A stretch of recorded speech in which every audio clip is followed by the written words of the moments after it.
Some of you may have heard about this anti-pro-life car bombing.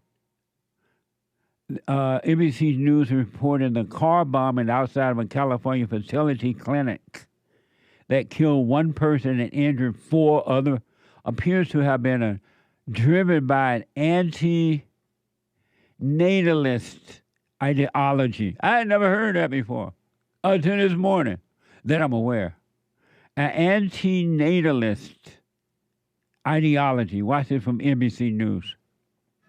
We have large explosion with the building compromised. A calculated act of terror shaking the community of Palm Springs, California. This was a targeted attack against the IVF facility. Make no mistake, we are treating this as an intentional act of terrorism.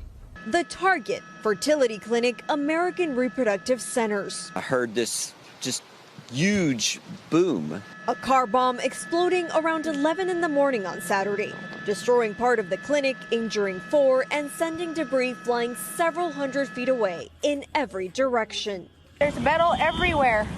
The suspect, 25-year-old Guy Barkis from 29 Palms, a desert community an hour away. Authorities say he was killed in the blast, and two senior law enforcement officials briefed on the incident, telling NBC he was driven by an anti-natalist ideology, a belief that no one should have children. We are tracking a possible manifesto out there, and it's part of our ongoing investigation. Amazing, huh? I had never heard of anti-natalist ideology, which means that these people don't want anyone to be born. When I saw the kid right now, it reminded me of the true story I saw the other day. It looked just like the same kid, to be honest, but it wasn't. But it's the same spirit. Something drove him to do that from within. Really? One day, out of nowhere, walking down the road or sleeping or eating, something spoke to him, and he didn't understand it. And no one was able to tell him how to overcome it. I don't know about this kid, but I'm telling you, the same spirit that caused him to do that, it's the same spirit that caused you to be angry at yourself and others, to be lonely, to kill, to rob. But I had never heard of anti-natalist. The man attempted to, according to NBC News, the man attempted to live stream the explosion. And now the community is on edge. I don't know why the guy did that. What's this? The FBI this weekend searching the suspect's home with a bomb tactical team, saying he appears to have attempted to live stream the blast.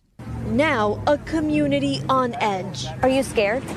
Yes, I am. I'm still nervous. We're still a little bit, shaken up and jittery. Despite the fear, the clinic confirming the lab where the eggs, embryos, and reproductive materials are stored was unharmed. This is really important for us to make sure that buildings like this are safe and that the people who depend on that to have families, it's so critical.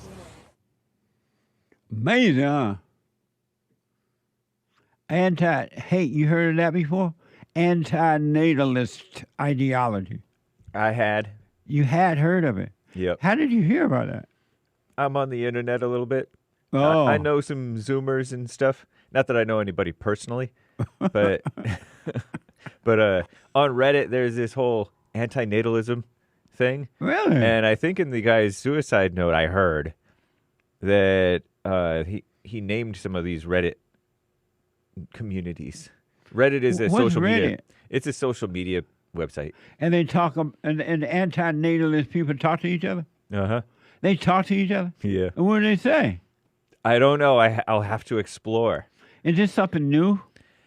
I mean, it's probably been around, but, on the internet, stuff flourishes. Flat Earth stuff flourishes. All kinds of different people build all kinds of different communities. Incels, they get together and talk. Incels, involuntary celibates. So there's all kinds of different weirdos. The anti-natalist guy, are they the same as the anti-abortion people that don't want children to be born? You mean Pro-abortion? I mean, pro-abortion people that don't. You know how pro-abortion people don't want children to be born either. Am I right? Kind of. I'm kind of right. Yeah. They do want them to be born, and they don't. Right. What does that mean? They want to be able to be selective about it. Oh, I see. Yeah. So the anti-natalist people don't want any children to be born. Well, they tend not to. They tend to feel that, I think, that they regret having been born. Oh, the people that are anti-natalist people don't wish they had not been born. I think so. That's the sense that I get. Why? Because they didn't get asked if they wanted to be alive in this suffering life. You're not supposed to be asked. I agree with you. But how you gonna be asked? What does that mean? They believe in this dumb thing called consent. But how can you consent when you're just a sperm? Exactly. You had to have consenting sperms. It makes no sense. That is crazy. I've not heard of that. Mm-hmm. Because they think life is suffering, and so it's cruel and immoral to bring life into the world, especially human life. And so they wish they had not been born. Oftentimes, so they think, of course. And so, do they plan on blowing up clinics? No, they're not for terrorism and stuff, or at least the normal, decent Reddit bro. But how do they plan to stop people from being born? It's philosophical. I don't know. They don't necessarily try to make other people not have babies. How did this kind of thinking come about? I mean, I kind of know how the thought of it came about, but how do you organize like this? You can organize around anything. It's terrible. Wow. I've not heard that, folks, really. I'm black and slow, and you see why. Some people believe there are too many people. Oh, yeah. There's people who think that's what Nick is telling me. Yeah. They think the world is overpopulated. But the world is not, because you ride on the airplane, you look down, you see a whole lot of flat, empty land. Mm-hmm. It's not overpopulated, folks. There's a whole lot of space out there. It's just the suckers it's who just live in the cities. Right. I'm about to say, it's just everybody in the city. It feels crowded. But go out. Spread out. They want to crowd us together. Huh? I said they want to crowd us together. Derrick said, my producer said, flat, empty land. What does that mean? Because he thinks that the world is flat. Oh, so he thinks the land is flat? Mm-hmm. But I see mountains and hills and flat and everything, Derrick. Nice. From the plane. When I come back for your phone call, this is so amazing, and your super chat. This is amazing to me. I had never heard of these people. Did y'all hear that Joe Biden has cancer? According to USA Today, former President Joe Biden has been diagnosed with an aggressive form of prostate cancer that has spread to the bone. It's in the bone. A spokesperson said in a statement on May 18th. Watch this from NBC News. Tonight, prayers pouring in for former President Biden after his personal office today revealed that he has an aggressive form of prostate cancer. Mr. Biden's office said the diagnosis came Friday after he experienced what they're calling increasing urinary symptoms and that the cancer has spread to his bones. Once the cancer has spread to the bones, it's no longer curable, but it's very treatable and very controllable. According to the Biden team, his cancer is hormone sensitive. The patient would feel better, have better scans. It's unclear where the former president will be treated or what kind of therapy he may get. Mr. Biden and his family are meeting with doctors and considering multiple treatment options, according to a source familiar with their thinking. Amazing. I wish Biden well. These people have lied about Biden for so long, about so many things. I don't even know if that's true or not. Really, I don't even know if he has cancer. I don't know if they're using that as a way out to get him out of the picture.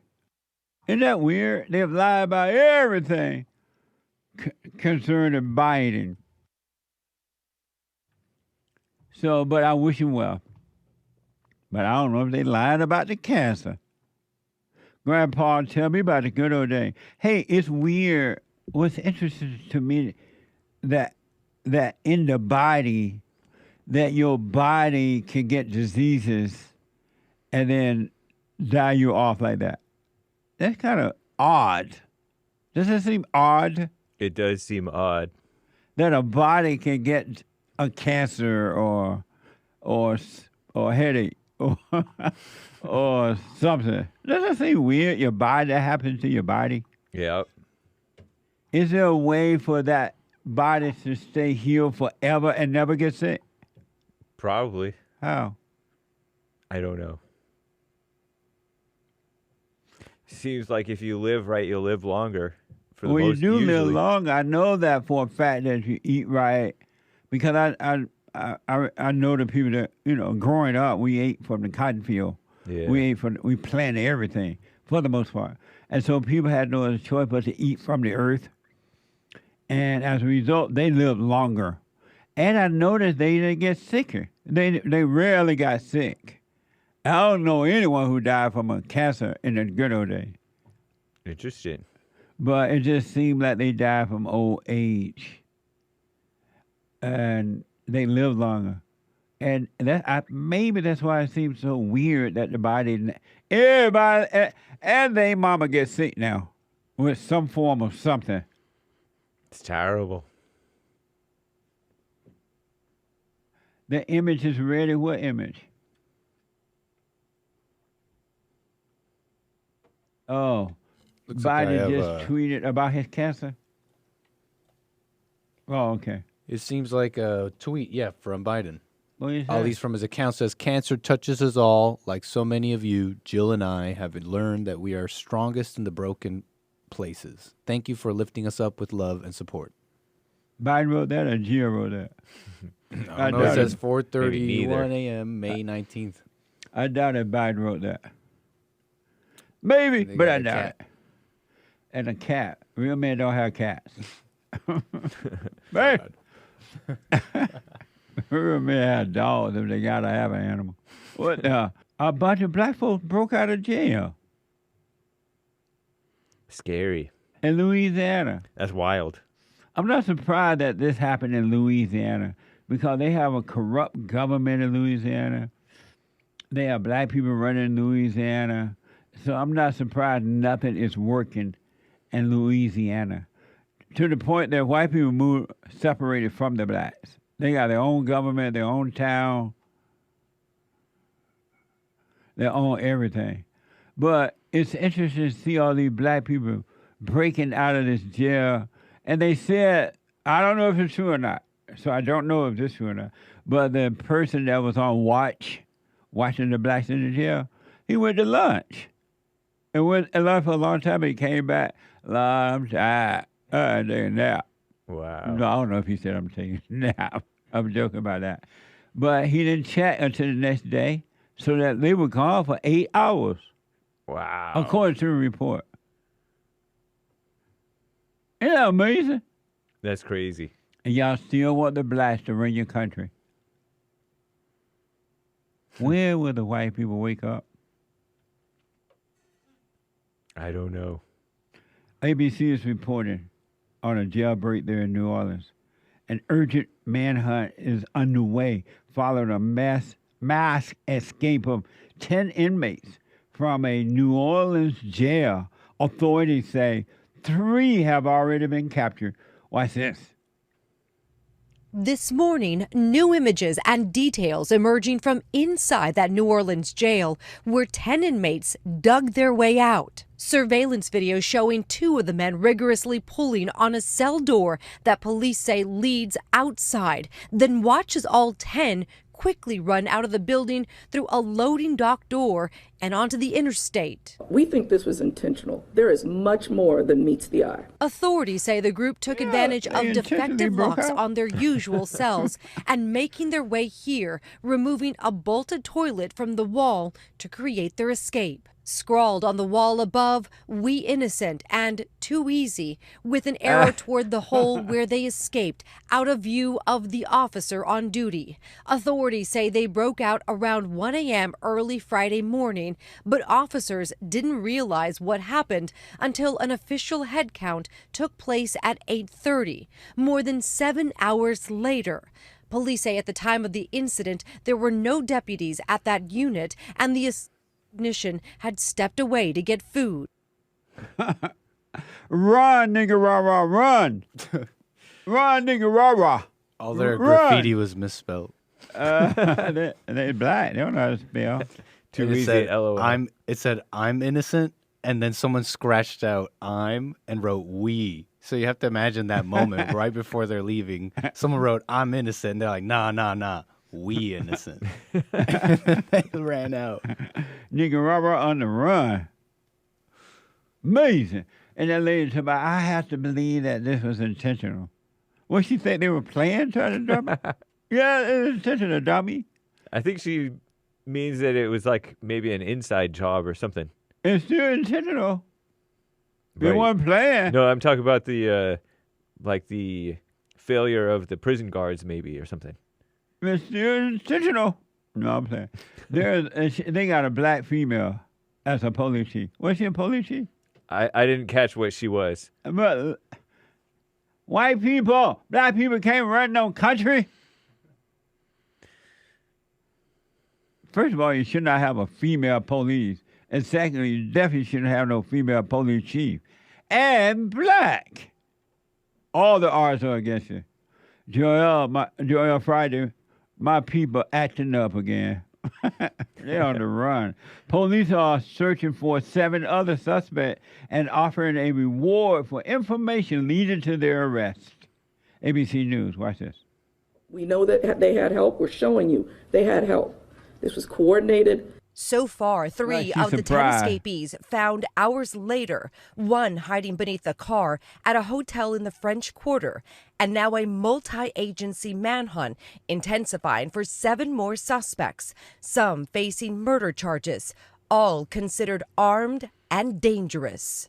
As of right now, 3 employees have been placed on suspension, but we do know more than 200 men and women are aiding in this manhunt as it intensifies, including the U.S. Marshals and the FBI, who are now offering a $5,000 reward for any tips that lead to an arrest. A friend of mine sent me a picture of all these black guys that been accused of breaking out, and they all had black names. He's like, look, Justin, they all have black names. Do you think they're innocent? Huh? Do you think they're innocent? Yeah, that's why they're running. They're running from the master. She was the sheriff, I'm told. Isn't that something? A sheriff, a female sheriff. Figured that one out. Yeah. So here's where they wrote that, Nick. Oh, yeah. I'm innocent. Crossed out. We innocent. Too easy, T.O. And there's something they had time to write and everything. And y'all put these blacks in charge of your jails. Have you heard what's happening in South Africa? Have you not heard? It's happening in America now. Grandpa, tell me about the good old days, because South Africa is totally here now. Everything that's happening over there is happening over here. It's worse over there, but it's getting worse over here. What you're doing over there when we need you over here. 888-7753-773. Let me go to Charles out of Maryland. Charles, welcome to the show. You're on the air. Good morning, Jesse. How you doing? All is well, Charles. Yeah, I've been listening to you for a while, and I know you have a great sense of humor. And when you said that women were evil, I thought you were sort of joking, but I'm starting to believe it's really true. And why you started to believe that? Well, because I stopped having sex with them, and I really started listening to them, and I see that when you really try to have a serious or well, let me go back. I'm courting right now because I'm dating. So I'm dating for the potential of marriage. And so the last few women I've been out with, when you put the sex to the side, it's like, you really listen to them. And a lot of them, they want so much control. Yeah. And it's like, they say they want a man to lead them, but when you really talk to them, they really don't. It's like they want a man that they can beat on. Not physically, but just, a man who they can control. So I guess my question to you is it is it pretty much that's just majority of the women, or is it just, is it like finding a needle in a haystack as far as trying to find a woman to actually make a wife? That's a good question. Let me ask first, and then I'll respond to that question. Why are you dating to marry? Well, that's the only way I can find a wife for me. Traditionally in America, that's what we do. We date to find a wife. But why So are I guess you? I'm just going off. You said why? No, you going off what? Tradition, just normal tradition. Oh, okay. And have you been married before? No, I'm 43 and never been married, no children. Oh, okay. First of all, I want you to know you're making a horrible mistake in that you're dating to marry. You're making a horrible mistake by looking for a woman. And I promise you this. Every woman you find will be the wrong one. It's not going to work. You're not supposed to be looking for anything but truth, but God. Okay. Put first to seek what is right, overcome your hell, and if it's meant for you to have a wife, don't overcome your hell because you want a wife. You overcome your hell because you're tired. You don't want to live in hell anymore, in misery, and the truth. When you put that before anything else, if you need to be married or want to be married, he would add a wife unto you, and it'll be the right one. But you should not be looking for that. You should not be dating to get married. And there's nothing wrong with dating so you can learn how to deal with women. But don't look for a wife because you're putting that before what is right. And you will always find the wrong one. Every man on earth have always found the wrong woman because he put that before the truth. Wow. Okay. So you say the truth. You're saying is just seek God. Yes. And okay. And don't. So you're saying dating is not bad, but don't date for marriage. Right. Don't date. Okay. So don't date to get married. Don't date to look for a woman. You're just dating so you learn how to deal with women. You know what I mean? Oh, okay. I see what you're saying. So date is just not. Well, I'm learning how to deal with them. Is that when you see that something's not right, you just keep it moving. Right on. Absolutely. And don't be angry at them. They can't help it. Their mothers have passed their identity on to them. But you're right. Just date and just move on. When it doesn't work out, the dating doesn't work out, move on. No big deal. Okay. All right. I'm gonna take that. I'm gonna take that advice. Thank you. Yeah, but don't date looking for a wife. There's a rule that you cannot break if you want perfect peace in life. And that number one rule is seek first the kingdom of God and all will be added unto you. That's the only way life's gonna work. Yes, sir. I agree. Okay. Yeah, I'm gonna take that approach, man. I thank you. Have you forgiven your mother?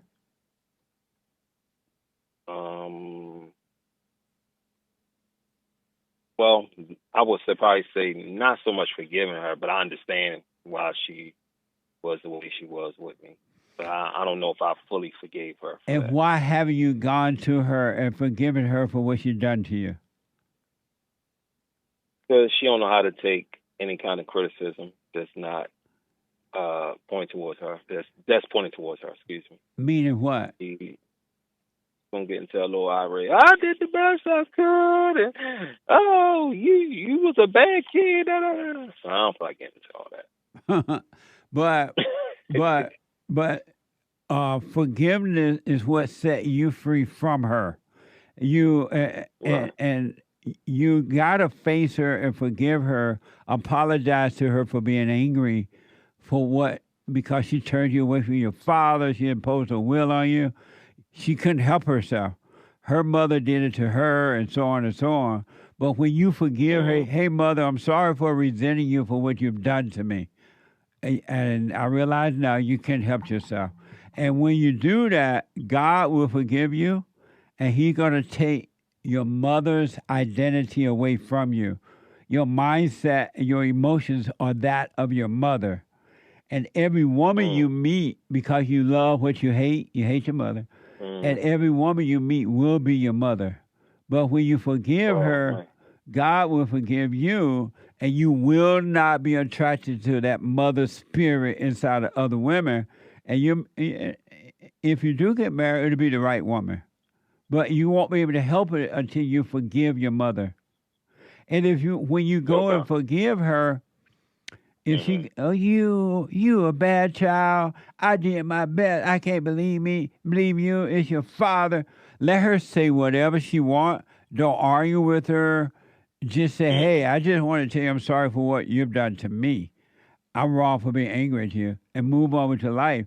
But you got to face your mother, man. Okay. I mean, I had no problem doing it. It's just I never really been told to do it. You get what I'm saying? Yeah. And if she get mad, that's on her. Don't try to prove it. Let her say whatever she want. She is in denial about her wrongdoing, and you can't do anything about that. So let your mother suffer the hell. You forgive her and move on. Okay. Can I ask you one more question? Yes. Also, how do you want to move on? I know you said forgive your mom, but how do you forgive yourself also for? Because I've used a lot of women, not a lot, but I've used women in the past too. And now that I've, I'm more conscious about how I've treated people in the past. How do I move on from that as well? Like whether it was using someone for sex or just not being very thoughtful, breaking female hearts and stuff like that. Like, how do you? When you say you use them, you give me an example of how you use them. What you mean by that? Well, I feel like any man that has sex with a woman outside of marriage uses them. Yeah, that's true. 100%. So you want to know how you move on from that? Well, because sometimes I just feel guilt for some things that I've done, and I don't know where it comes from. But it's like I think of things I've done in the past, and I'm like, man, I've really mistreated this young lady. Not saying, look, I mean. I didn't have to put a gun to their head for them to spread their legs, but you get what I'm saying. I do. I guess now I'm looking mean. at it as a man, I look at it like I'm always held accountable. Like I don't want to ever put the woman equal with me. So as a man, I'm held accountable to God for everything I do. So I was the head of that, that choice that I made. So sometimes I just feel guilt, and I know it's. And when you say you feel guilt, who's feeling the guilt? Me, like internally, I feel it. And who are you? According to you, I'm nobody. I'm not that important. But who are you that you're feeling guilt? Who is the you that you're talking about? The inner me. I guess my peace. My peace is broken. Right. So that's that part of me. But your peace is only broken because you have not forgiven your mother and father. That's what I'm saying. But and the reason I'm asking this because what I want you to know, there is no you to feel guilty. You have never done anything wrong, which is easy for you to accept. You are a sinner, or all your sins have been forgiven.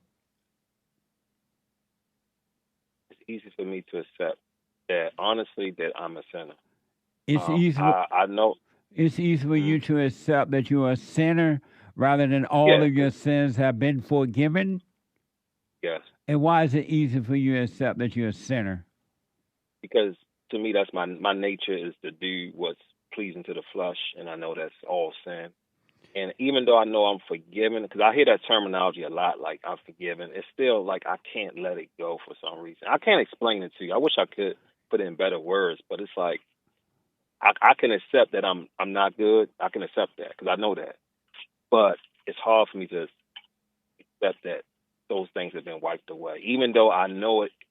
I know it is, but I guess my feelings is that it's still. I don't know. I can't really put it in the right words, but You want to let it go? You can let it go right yeah. now if you want to. Oh yeah. I mean, shoot, Want me to tell that'd you, be like letting off 100 pounds off me. want Yeah. me to tell you how to let it go right now? Yes. Let the thoughts about it go. All you're doing is believing the lies of the thoughts. And they're reminding you of what has happened or what's going to happen. And what has happened happened then. It's not happening now. If you let go of the thoughts, you could be free. You're listening to the devil. You're listening to evil. And the evil telling you how bad you are. You used those women. You did this. And you're believing it, and it's not true. Let the thoughts and emotions go, you'll be free. All you're doing right now is living in those thoughts, believing a lie, and it has nothing to do with God. God is not into time. And if you notice the thoughts, which are evil, always tell you about what has happened, the past, or what's going to happen, the future. And that's where evil lives, so it's trying to keep you there. Stop thinking about it, and you'll be free.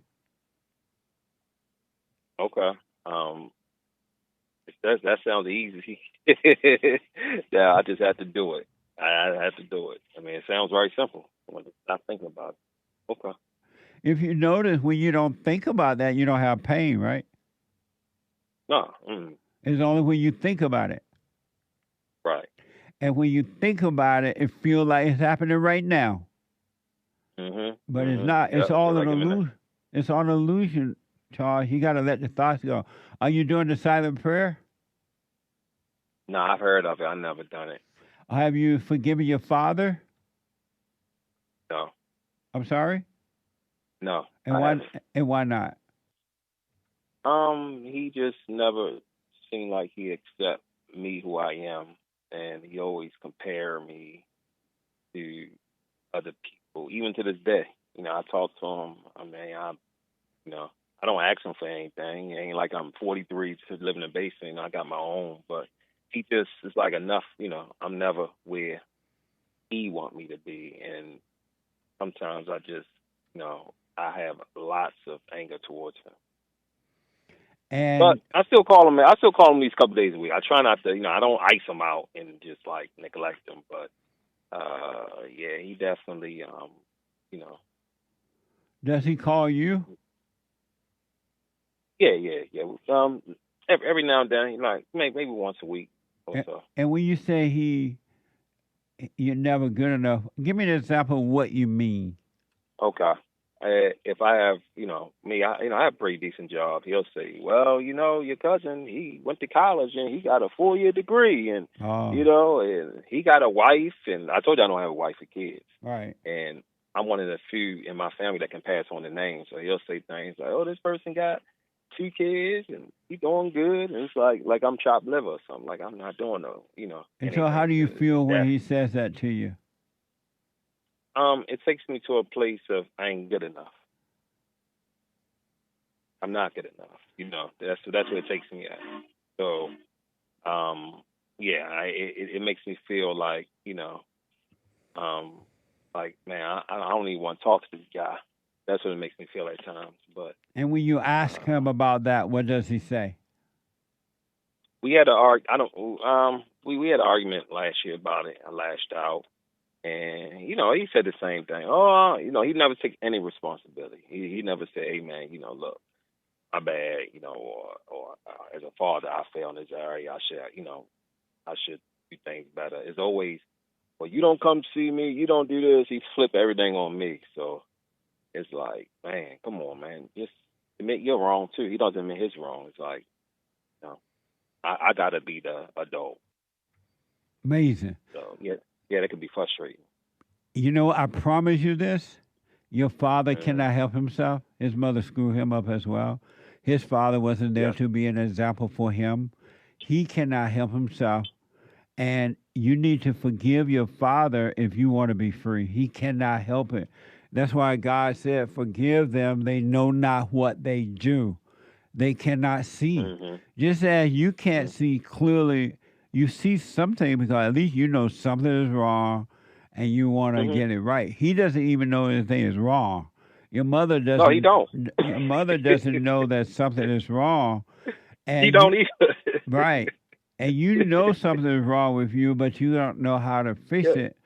They have the same problem. You got to forgive them, face them, and apologize for being angry at them. They could not help themselves. And I promise you, Charles, you will never need them again. You don't need their approval. You won't need their love. They can't make you feel anything. And if you talk to them, it'll be fine. If you don't, it'll be fine. But you got to overcome the anger so you can be made free. What you're feeling is not, your father is not causing you to feel that way, but what's in you is causing you to feel that way. The hell that you feel is inside of you because you're unforgiven. And if you, everything you feel about your mother, about your father, yourself, it's all in you. But the devil tell you that your father makes you feel this way. See, he's comparing you. Or he never said anything nice about you. He did. And then the devil makes you think your father's making you feel that way. Your father is not making you feel anything. It's in you. And when you forgive, God would take all of that, all the hell, because that's what hell is. He would take it out of you, and nobody on earth can make you feel anything. They will not make you feel good or bad. But you got to forgive your parents. Yeah, I agree. Like you said, I'm not one that's going to blame them. I'm just telling you the story. Right. But, you know, and now as I matured, as I am maturing, I realize that everything falls on me. So, my father's not making me do anything. It's just, you know. You got to forgive them, Charles. Yeah, I got to forgive. Yeah. You got to tell them that. And I will. You got to tell them that, and don't expect anything from them. Do not expect them to apologize, to admit to anything or anything. God will forgive you. And then you'll be free. Okay, so when I see my mother, you said tell her that forgive me for. No, not to forgive you. I forgive her. Yeah, God will forgive you. Human beings don't forgive. Nobody forgive. Okay. God forgive. So you apologize, but when you can see that you're wrong for being angry at them, that they can't help themselves, you are playing God. And as long as you play God, you won't know God. Because anyone that has anger has hatred. And all hateful people judge.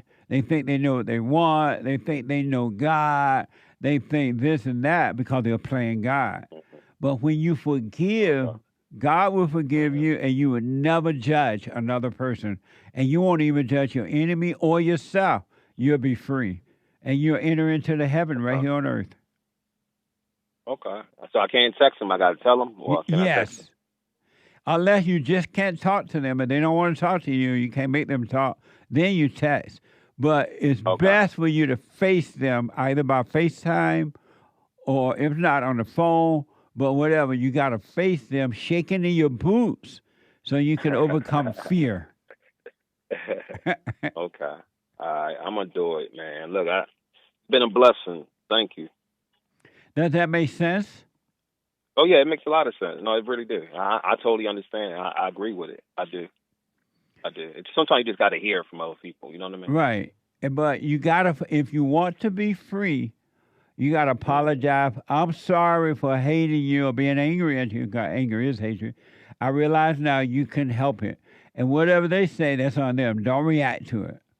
And don't say, forgive me. Because it's not your fault that they did what they did to you. It's your fault as an adult that you don't forgive them. You forgive them. I apologize for being angry. Okay. Man, I called you to talk about the angry black women. Now you got me, you put me in a counseling session with my parents. Okay. Because I appreciate it, though. what you don't know yet, and if you should work on yourself, you will come to know this. All of your issues are inside of you. They're not outside of you at all. And the only problem that you have is your anger, which makes you live into thoughts and emotions. There's no such thing as real problems. They don't even exist. Oh, okay. Well, like I said, I appreciate it. You're welcome. I appreciate it. And do the silent prayer, rebuildingtheman.com/silent prayer, so God can bring you out of your imagination.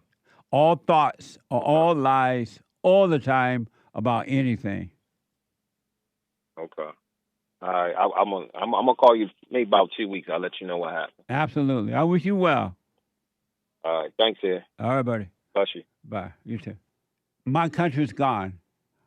And white Americans are now doing, well, not just now, they've been doing this for at least 35 or 70 years, but at least I've been aware of for the last 35, 36 years. They're giving up America in the same way whites gave up South Africa, and look what's happening. Now they've been genocide. That is happening in America already, and it's going to get worse. And the black so-called leadership, they know it because they know that white people are afraid. They're afraid. They just have fear. And they're taking over America, and they don't care. And it's going to only end in destruction. All thing white people have to do is say no, shaking in their boots in fear. Just say no. But you won't. Because you're living in fear, and the fear is keeping you from function in life. Not knowing that is just an illusion. It keeps you from saying and doing and going wherever you want to go and do. You're living in fear.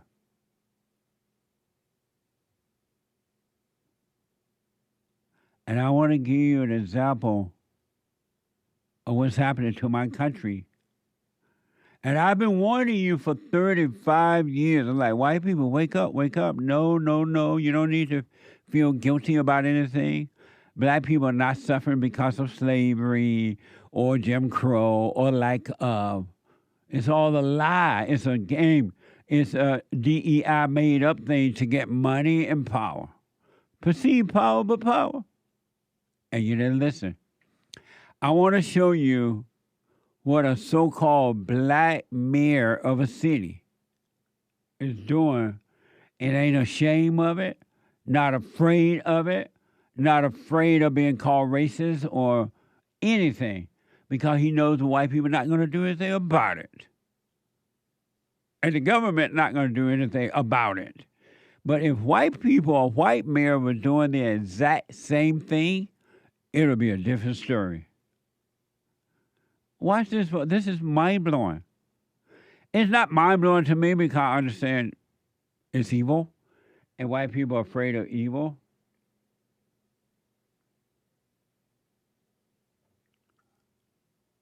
This is from NBC News. The Justice Department said it filed charges on Monday against, I'm too far down my page. That's the wrong one. Times of India. Chicago Mayor Brandon Johnson is under fire after a viral video clip showed him defending his hiring record by highlighting the number of black black officials in his administration. Watch this from X. Some detractors that will push back on me and say, the only thing that the mayor talks about is the hiring of black people. No, what I'm saying is when you hire our people, we always look out for everybody else. We are the most generous people on the planet. I don't know too many cultures that have play cousins. That's how generous we are. We just make somebody a family member, right? This is how we are. And so business and economic neighborhood development, the deputy mayor is a black woman. Department of Planning and Development, is a black woman. Infrastructure deputy mayor is a black woman. Chief operations officer is a black man. Budget director is a black woman. Senior advisor is a black man. And I'm laying that out because when you ask, how do we ensure that our people get a chance to grow their business? That's amazing, huh? He can go on TV and just say it out loud. Tell me how many white mayors can go on TV and name off everybody in his administration that are white and say, you know what, we look out for everybody. We even make our non-cousin cousins, and people applaud. And he's saying it without any fear of anybody taking action against it. Is this wrong or not? If it's not wrong for this guy to do it, why is it wrong for white people to do it? Why? And if anybody look out for people, it's the white folks. Look how many black people they brought into their government, into their business, even though they know the blacks are going to destroy it, into universities. This guy can get on TV and say it out loud and just name the all blacks. Oh, yeah, we're doing this. And white people like, oh, that's so cute. Oh. I love the blacks. Johnson also admits he gives special treatment and contract to black-owned businesses. Why is this? Prime construction contract at O'Hare under my administration. It's the first black prime construction company to have a prime contract anywhere in the United States of America. And that's critical, not just for BOA Construction, but for the lives that he's going to transform because he's hiring them. But it's also critical for other major construction companies or mid-sized construction companies that are black owned to know that there is a mayor who sees them and is going to work hard to ensure that whether you're developing homes, whether you are, looking to help take advantage of the opportunities through aviation, whether it's entrepreneurship to provide a service, that there are resources available for you in the city of Chicago. And one thing that I know for sure that I have to do over these next 2 years, every single dime that our people have been robbed of, I want to make sure that that is returned 2, 3-fold. Amazing, huh? All lies. Your people have been robbed of nothing, man. What the? No wonder Chicago is a mess. They did the same thing in Gary, Indiana. I was there. And I remember Gary was controlled by white people. It was an amazing place to live. And then they turned it over to the blacks. And it became a mess. Chicago is a mess. You see now why it's controlled by all blacks.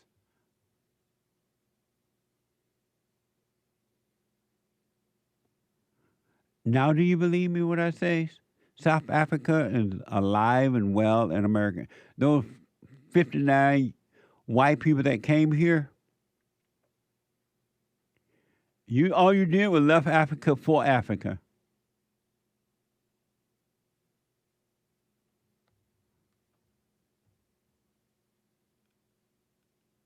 All you did, you just left Africa for Africa. Thank God Trump is here, but I don't know what's going to happen to y'all here.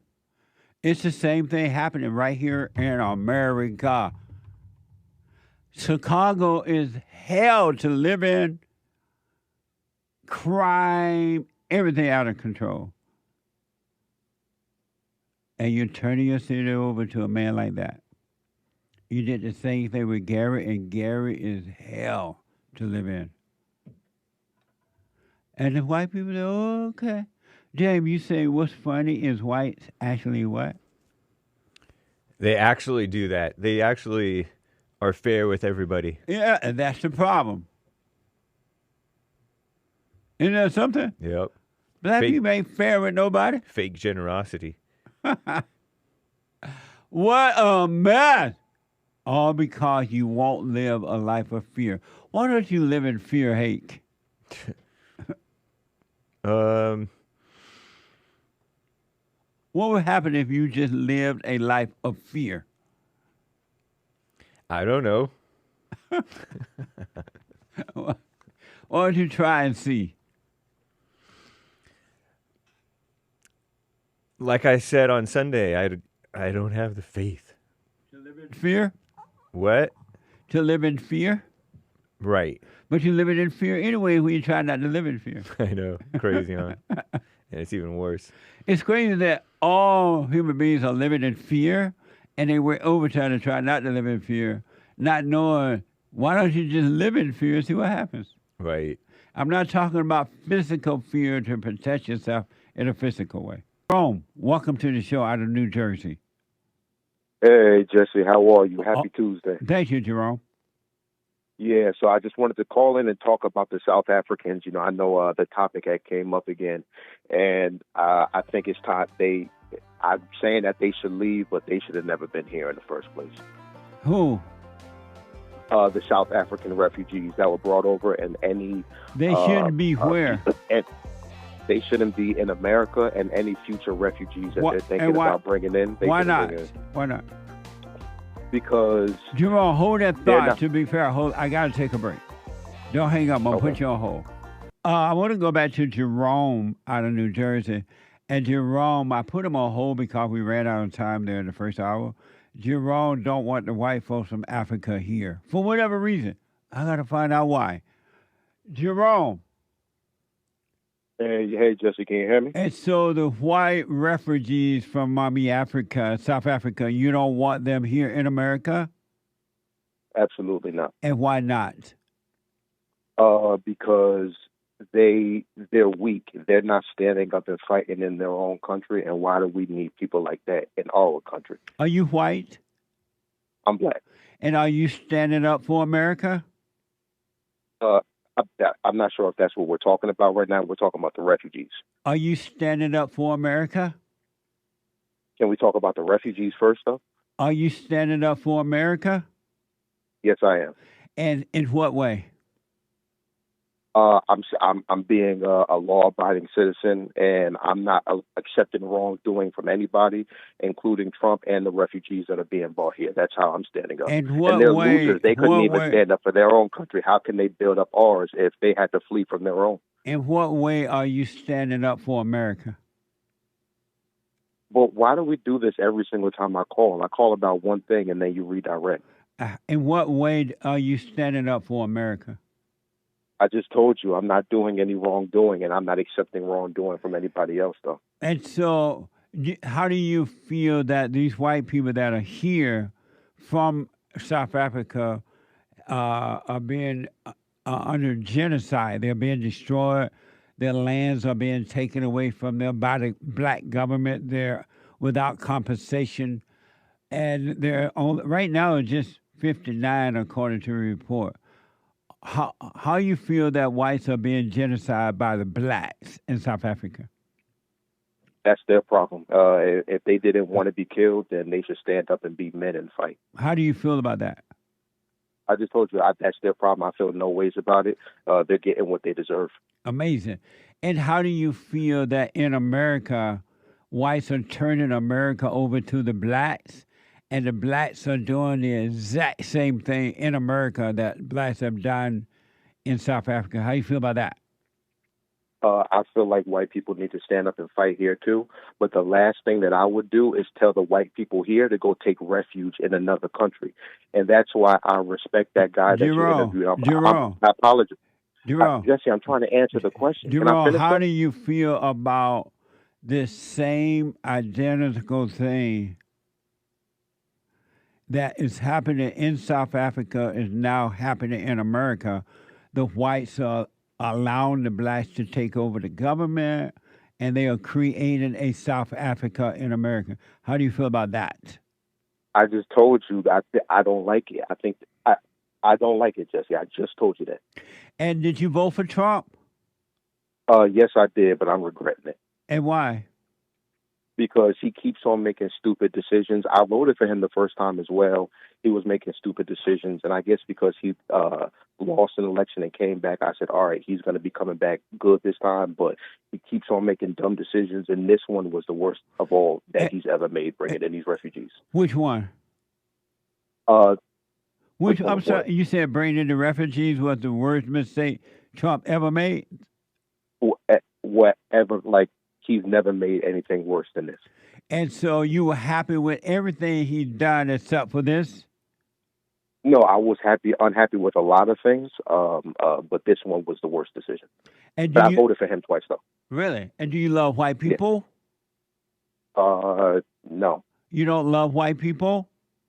No. Are you a Christian? No. Oh, so you have no love.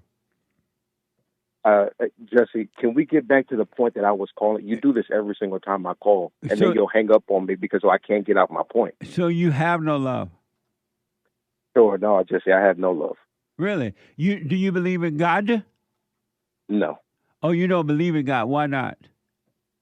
Because I see no reason to. Actually, I called you the other day because I believed in God actually up until about a month ago.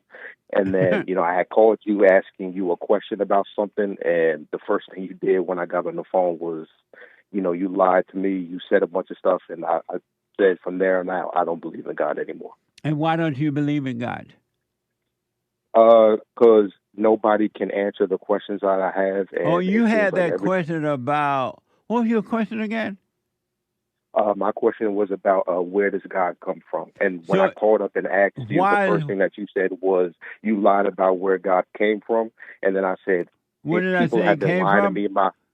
You said he came from nowhere. And how do you know that's a lie? If you don't know where God came from, how do you know that's a lie?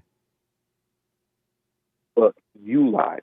No, if you don't know where God came from, how do you know that was a lie, that he came from nowhere? Because that's not what it says in the Bible. Jerome, if you don't know where God came from, how do you know that was a lie? I just said it. It says in the Bible that he's always been here, yet you said that. And did you believe what the Bible said? No, that's why I had So you didn't believe what the Bible said, and why didn't you believe what the Bible said about it? See, you do this every single time I call, and then you're going to hang up on me because I don't act the way why that didn't you you believe what the Bible said about it? Because it doesn't make any sense. How can he be here forever? And then why do you believe what your parents or whomever, when you were young, why did you believe what they told you about God? You said, why did I believe it? Didn't you believe it? Because it didn't make any sense to me. And so when I told you what I said, why did you believe that? Why didn't I believe that? Because that didn't make any sense to me. So why are you asking a question that you're never going to believe anyway? Because you have your own idea about where God came from. Why are you asking a question that you're never going to believe anyway? Why do you ask that question? What? Because that's what we as human beings do. When you were Jerome, why are you asking that question? I'm trying to speak though, and you keep on cutting me off. Why are you asking that question that you're not going to believe what anyone said, including the Bible? Why are you asking a question that you're not going to believe anyway? That's why I'm done asking the question. That's why I'm not asking anymore. I don't believe. But what, you didn't answer the question though. Why are you asking a question that you? I just answered the question. Jerome, why are you asking a question that you're not going to believe? You ask your family. You ask the Bible. You ask, how old are you? I'm 30. What? So why don't you just drop the question and leave it as you don't know? I just told you I did. That's why I don't believe in the Christianity God anymore. I'm telling you that right now. I don't believe in any of it. You don't believe in the Christianity God. What God do you believe in? I believe in no God. Well, be happy then. Are you happy believing in no God?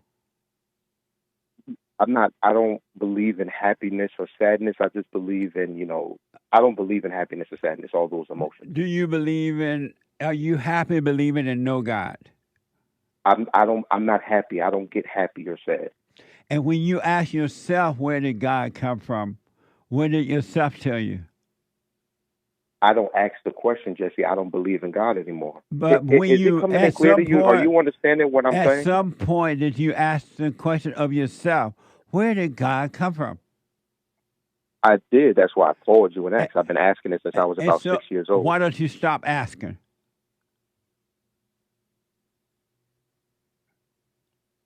I think somebody's playing a prank on me.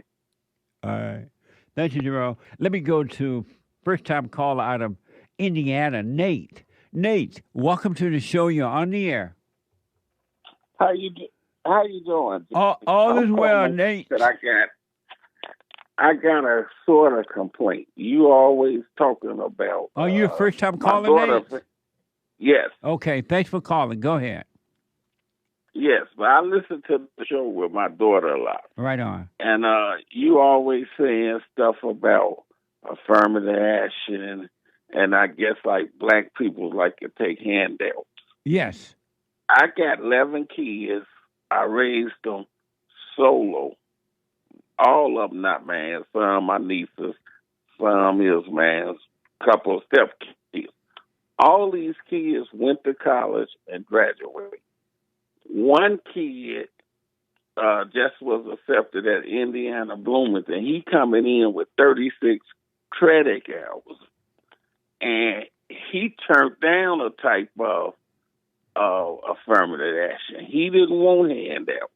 So I think that you should really set aside that people's is different, and you be hollering amazing. Amazing. And these white people laughing at your stupid ass. Nate, he hung up.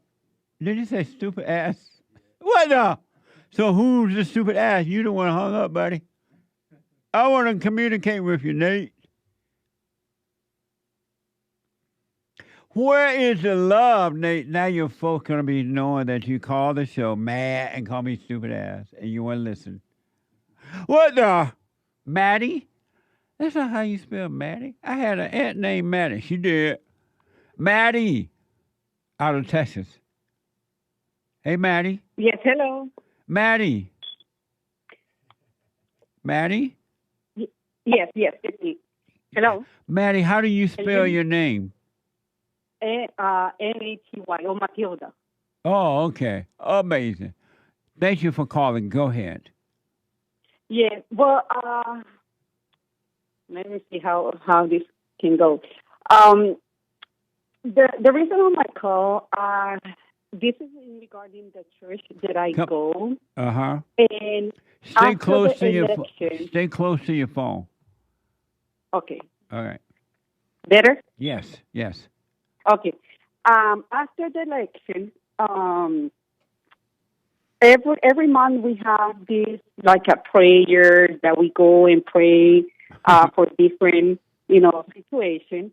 Well, not situation like we pray for the family, for the pastor.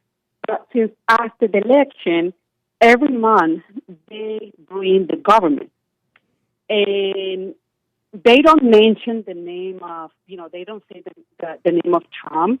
But obviously, they pray for the government, for the president, and they prayed, yes, please God, change the heart of this president, and all the stuff. And all the time that I go to church, and I know that you always say all the thoughts are lies, and I try, to avoid any thought, but it's hard. Because almost every Sunday, they mention something about the government. And when Biden was as a president and was all a disaster, they never mentioned nothing. And I'm like, honestly, it's kind of hard for me even to go to church. And I really like it. I really, love my pastor and the family from the church that I go. But it's like some kind of hard for me all the time that they mention something against this government. For me not to have to put a face why they need to talk about the government. You know what I'm getting? Yes. And so, are you for Trump or against? Are you for Biden or Trump? No, I'm 100% with Trump. Oh, That okay. is the issue. But yeah, you- that is my issue. That but all you- the time that they say something about against him, I'm like, okay, here I we go see. again. So when you went to the pastor in private and asked him about it, what did he say? No, I never did that. I have not done that. And why not? Because I'm afraid. Okay, because he's from Mexico. I don't know his situation. He's status. But why? You're a Christian, right? Yes, I'm Christian. So why are you afraid to go to the pastor in private and let him know what you're thinking and how you feel about it? Why are you afraid to talk to him in private? Why I'm afraid? Honestly, I don't know what I'm afraid. So even though you are afraid and trembling and shaking, why don't you go to him and talk to him in private about it, and then you will see the next thing to do. Even in fear, why don't you face the fear and face him? I'm not even telling you to stand up and try to embarrass him or anything in public. Why not, in fear, go to him, especially being a Christian, why not go to him and tell him how you feel about it? But what I should say, like, stop praying about the government, or You can let him know how you feel about it and ask him why is he doing it, so you can get a better understanding, and then you will see the next thing to do. Why not do it that way rather than judging them and being mad about it? Because you going to church and you up there praying with them on Wednesday and you ticked. Yeah, and it's not only the pastor; it's the always they place different people to pray for a different situation. Right. And I see this girl, this lady. She's a really nice lady, and all the time that she prays is about the government. I'm like, why? They never did that before. Why now? It's once a month. Every prayer you need to pray about the same thing. So why are you I understand. participating in something that you dislike? Why are you participating? And something. Okay, I'm going to answer that. But something that you said the other day, I never heard that before. And that you mentioned that in your, when you were younger, it was not mandatory to go every Sunday to church. Right. We went once a month because we only had church once a month, every first Sunday. Yeah. I was raised, going to church. Right. And if I don't go to church, people actually judge me. And I feel that guilt, I didn't go to church. And I go more because I'm afraid that God is going to do something to me because I didn't go to church, than actually going to church because I would like to go. But you go, so you all messed up. You're going to church. You're going to church out of guilt. You're praying out of guilt. You're all angry. What are you going to church for? What's up? I don't know, because since I have been going to church for so long. But that's not a reason to go to church. You go to church. I know. And then you're going to church judging. You're worse than the preacher and the people who are praying. Yeah, maybe. I don't know. It's no, just... you are, because you're judging them. You don't have to agree with them and you don't have to participate, but you're wrong for judging them. Who are you, Miss Self-Righteousness, that you get a thrill from judging others? Yeah, I know that I'm not bad, but if I heard that, for example, if I go to church and they're praying against the government, and, what I should do, just keep my eyes closed and keep praying on my, Yeah, a couple of things you can do. I pray for the government. I always said, for God to guide, Trump and everybody in the cabinet. But then do not listen to whatever they're praying. Just block myself. No, here's what you do. I recommend, do what you want, but here's what you do. Stop judging them. Stop that first. And if you don't want to participate, don't participate. Let's say that you want to go to the church because you like the dancing and the singing or whatever, right? And when they get ready to pray about the government or whatever they pray about it, let them pray, but don't judge them.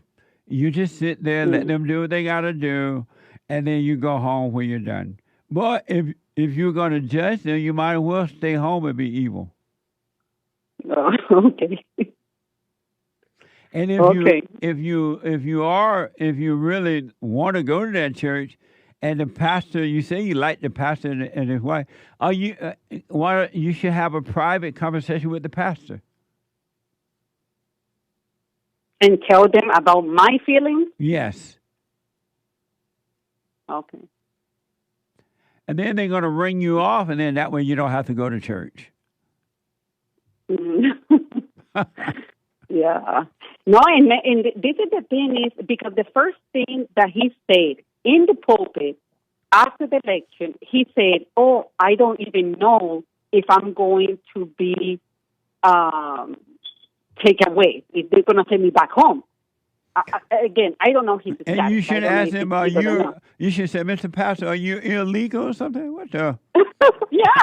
No, and after that, because we have a group chat, and many women, they were like, "Oh, yes, I'm so afraid. I'm crying. I cannot sleep." I'm like, if they're afraid, I mean, they're illegal. Why they're afraid? Right. And people are like, "No, God is in control." I'm like, oh, Jesus. I'm so annoyed. Yeah, you know what? Just say, if y'all illegal, y'all might as well go back home. I'm going to call the government and let them know you're here. No, I'm playing. But here, because of time, I recommend you stop judging, first of all. Don't be angry. Okay. And secondly, either you have a private conversation with the pastor or you just drop it and let them do what they want to do and you do what you want to do. Okay. Okay. Thank you so much, Jerry. You're welcome. Amazing. Have a nice day. You too. Bye. Bye. Let me go down to Sweet Home, Alabama, and talk to a first-time caller, TRIPP. TRIPP, welcome to the show. You're on the air. Hello, Mr. Peterson. So happy to be part of the show. Thank you. Thanks for calling. It's my pleasure. You want me to jump right into it? Yes, sir. Absolutely. I was calling today because, I've watched a whole lot of your content and a whole lot of the conversations you've had with different folks online, from the conservative end of the spectrum to the liberal end and everywhere in between. You always bring up the family dynamic that person grew up in, and I don't think once someone's family has lived up to your standard. I kind of want to understand from your perspective what a biblically inspired archetypal family should look like. Specifically, if you could, the role of a woman and a wife. You always seem so critical of the way women and mothers conduct themselves. Sometimes, justifiably so. But I was just curious about that this morning. And when you say I don't have a standard. Okay. Yeah, no standard at all. There's nothing you kind of expect as something that is archetypally a good way for a family to set themselves up to raise children. I do know that if you do decide that you want to make children, there should be a husband and a wife, and in that in that situation, the husband, the father, should be leading the way in the home instead of being a passive man, because in a relationship where the woman is dominating and the man, husband, is passive, it is an abomination against God. And I know that all people, the children, the wife, and everybody suffers as a result of that. And so, from what I can tell, most homes today are controlled by dominated women, and all hell is breaking loose. That's no good at all. I know. Have you noticed that? Well, could you help me understand what a dominating woman looks like? You don't. You've never seen one? Well, I very well might have. I've definitely encountered some difficult women. But when you say dominating, do you mean like, I mean, how are we talking about a woman that wants to work outside the home or a woman that wants to make her own financial decisions? Are you married? No, I'm not. Oh, okay. I'm, And you open what? to the opportunity. I just want to make sure to make the right decisions along the way. A dominated woman is one that refuses to follow and obey her husband. That's fair. I can understand that. A lot of guys would pay good money for a dominating woman. What do you mean? I don't think we can get onto that on this show, but They would pay money to have a dominating woman? I'm just teasing, Jesse. Oh, okay. But no, I'm picking up kind of what you're saying there, but no, that is this a biblically inspired perspective of yours? Is this something you came to believe by way of the Bible, or is this just something you believed on your own experience? I don't understand that question. Okay, let me try again. When you say biblically inspired, are you biblically inspired? I try to be. Are you? Well, like I said, I try to be. I don't think that's a standard that anyone Are can you? live up to perfectly. Short answer would be yes, Jesse. And how, and you asked me that, I have no idea what that is. I do hear the Christians saying it, but I don't know what it means. But how are you biblically inspired? Well, I would say that I try to live my life and make decisions based on the guidance and advice and examples set by characters in the Bible and the message of the Bible. Meaning, when you say characters in the Bible, you mean what? Well, I mean the people that the stories are about. How old are you? I'm 29. And so what is it like knowing, how long you been living this biblically inspired life? I was born in Alabama, so since 1996. So you've been living that biblically inspired life since 1996? To the best of my ability. That's when I was born. That was kind of a joke. And what does it feel like? You say you're 20 what now? 29. What does it feel like not being able to live up to that at all? Could you help me understand that when you say not live up to it at all? You have not lived up to your little biblical inspired life. What does that feel like not being able to live up to that? Well, I mean, that's the fallen state, Jesse. It's the state of man. We can't live up to it, but we can only do our best. So what does it feel like not being able to live up to your little biblical inspired life? What does it feel like? I think it feels pretty bad. And why does it feel bad not being able to live up to that? Well, because, personally, I think the example that Jesus set by living a perfect life and, a perfection so pure that the evil of the world decided to kill him for it, it's obviously not good to not be able to live up to a perfect example. It feels very bad. It feel like what? Well, just all the suffering that we experience here on Earth, anxiety and anger, extreme emotional, variance from depression to mania to everything in between. It's stressful. It's uncomfortable. It's painful. And so you have all those symptoms, right? Because you're not able to live up to the biblical inspired life. What will happen if you stop trying to live up to it? Oh. If I tried to stop living up to the standard that I think is set forward me in the Bible, what would that be like? What would happen if you stopped trying to live up to the biblical inspired life? What would happen to you if you stopped trying to live up to it? I think things would only get worse. And why do you think they can't get any worse? It's already worse for you. Why do I think they couldn't get any worse? Yeah. Why do I think they couldn't get any worse? You think they would get worse, right? Yes, I do. But they're already worse for you, and you've been trying to live up to it since 1990 and wherever, and it's not working. So it's already worse for you. You have no peace, you have stress and worry and fear and all that. How bad can it get? It's already bad, and you're trying to live up to it. It's already bad. What would happen if you didn't try to live up to it? No, you said it would get worse. Worse in what way? Well, since this is a little bit of a political show, I guess I can say that A I can look little around. bit. How is your Yes, little political show? Yes, sir. Yes, sir. To answer your question, I can look around at all sorts of non-Christian cultures, pagan cultures, Muslim cultures, you name it, and I can point out lots of ways that they're worse than ours, which is predominantly Christian, or at least guided by Christian principles. I think that there are lots of ways that a life could be lived worse than trying to live up to the example set by Jesus Christ in the Bible. What will happen since your life is already worse, trying to live up to it, and you're not going to be able to? What will happen if you stop trying? Jesse, I couldn't say. I don't know the answer to that. Won't you give it a try and see? Since the way you're doing it is not working, why not try something else before you're too old? Why don't you stop trying to live up to it and see what happens, since trying to live up to it is not working for you? That's a fair point. I should give it a try. Amazing, huh? Yes, sir.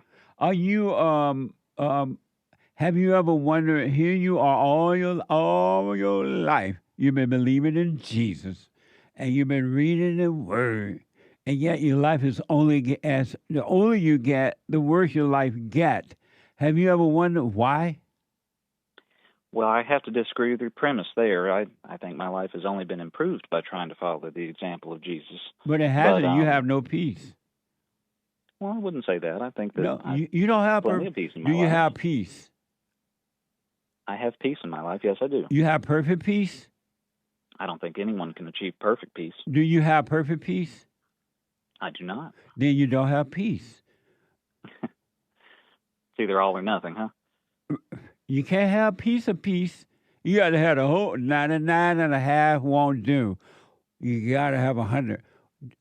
You think God wants you to have portion peace of peace? On earth, I think that might be the best we can hope for, but no, I think he wants perfect peace for me. And why do you think on earth that the only thing you can hope for is peace of peace and not the whole thing? Why do you think that? What's the name of your show? Why do you Fallen think? State, Jesse. Right. But so you're still in the fallen state? I think we all are. I think that's the nature of man. Are you still in the fallen state? Yes, of course. And then, so are you a son of God? I feel that I am. And so how can you be in a fallen state and be a son of God? I'm a son of Adam. Adam was beguiled by his wife, who was beguiled by the serpent in the garden. How can you be How can you be in a fallen state and be a son of God? Again, I think we're kind of at a loggerhead about some core biblical principles here. I think that the state of man is to be. I think the state of man is a fallen one. I think that our nature as human beings is to be separate from God in that way. I think the best we can do while we're here on earth is to pursue perfection as given by the example of Jesus Christ. But again, I guess that we might be at a disagreement there. I might be wrong. Where did the Bible tell you to pursue perfection? Where does it say that? Ooh, that's a good one. Let me think. Well, the Mormons believe in deification, which is like their whole thing. That's not my deal. So. Are you a Mormon? No. Oh, why are you bringing up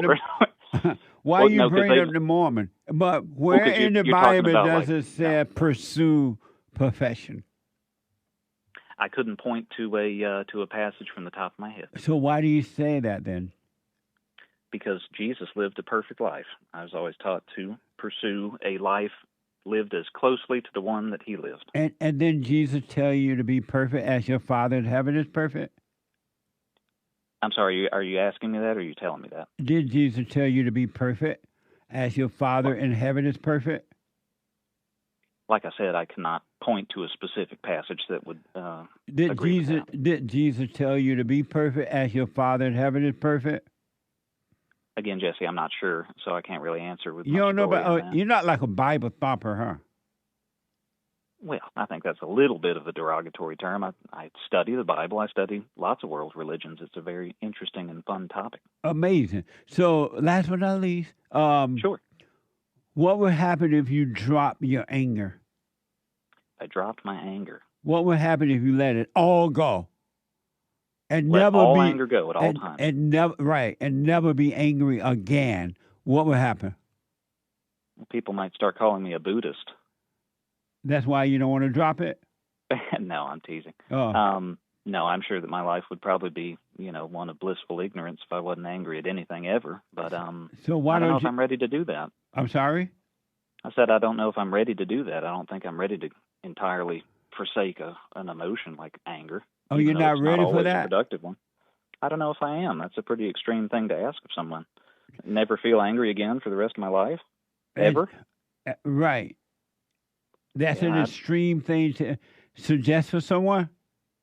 I feel that it is. I mean, that's a whole lot to ask of somebody. There's a big spectrum of anger. I mean, are we talking about? I mean, my goodness, what would that look like? What would a life without anger at anything, at any time, for any reason? What would that even look like? Why don't you give it a try and see what happens? Because God told you to do that. Anger is evil. Anyone that has anger is evil and cannot be trusted. An angry person is a murderer and cannot be trusted, according to the word. So is God lying or something up when he tell you to drop all your anger? Anger is not of God. What emotion was Jesus feeling when he drove out the money changers in the temple? He did not feel He did not feel what you're feeling. That's for sure. So was God being wrong when he said anyone that has anger cannot be trusted and that they're evil? I'm not disagreeing with you. I would love to see exactly what passages you're pulling that from. But if that is something that God the Father instructed us on, then that's something I'd have to take under serious consideration.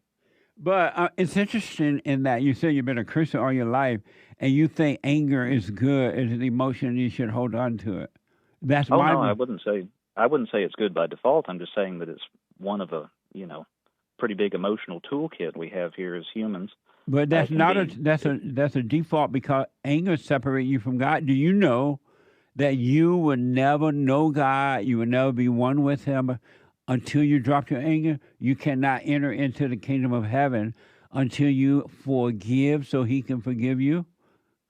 Now that I agree with. I agree with the importance of forgiveness, almost as a core tenet of the faith. Have you forgiven your mother?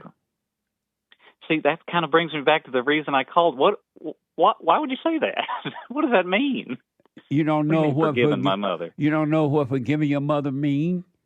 Do you mean on like a philosophical level about like the original sin of the woman or something? Or are you talking about like why would you assume that my mother harmed me in some way? Why would you just bring that up out of nowhere? Because you think like her, you have emotions like her, you become like your mother. Are you surprised you became like your mother?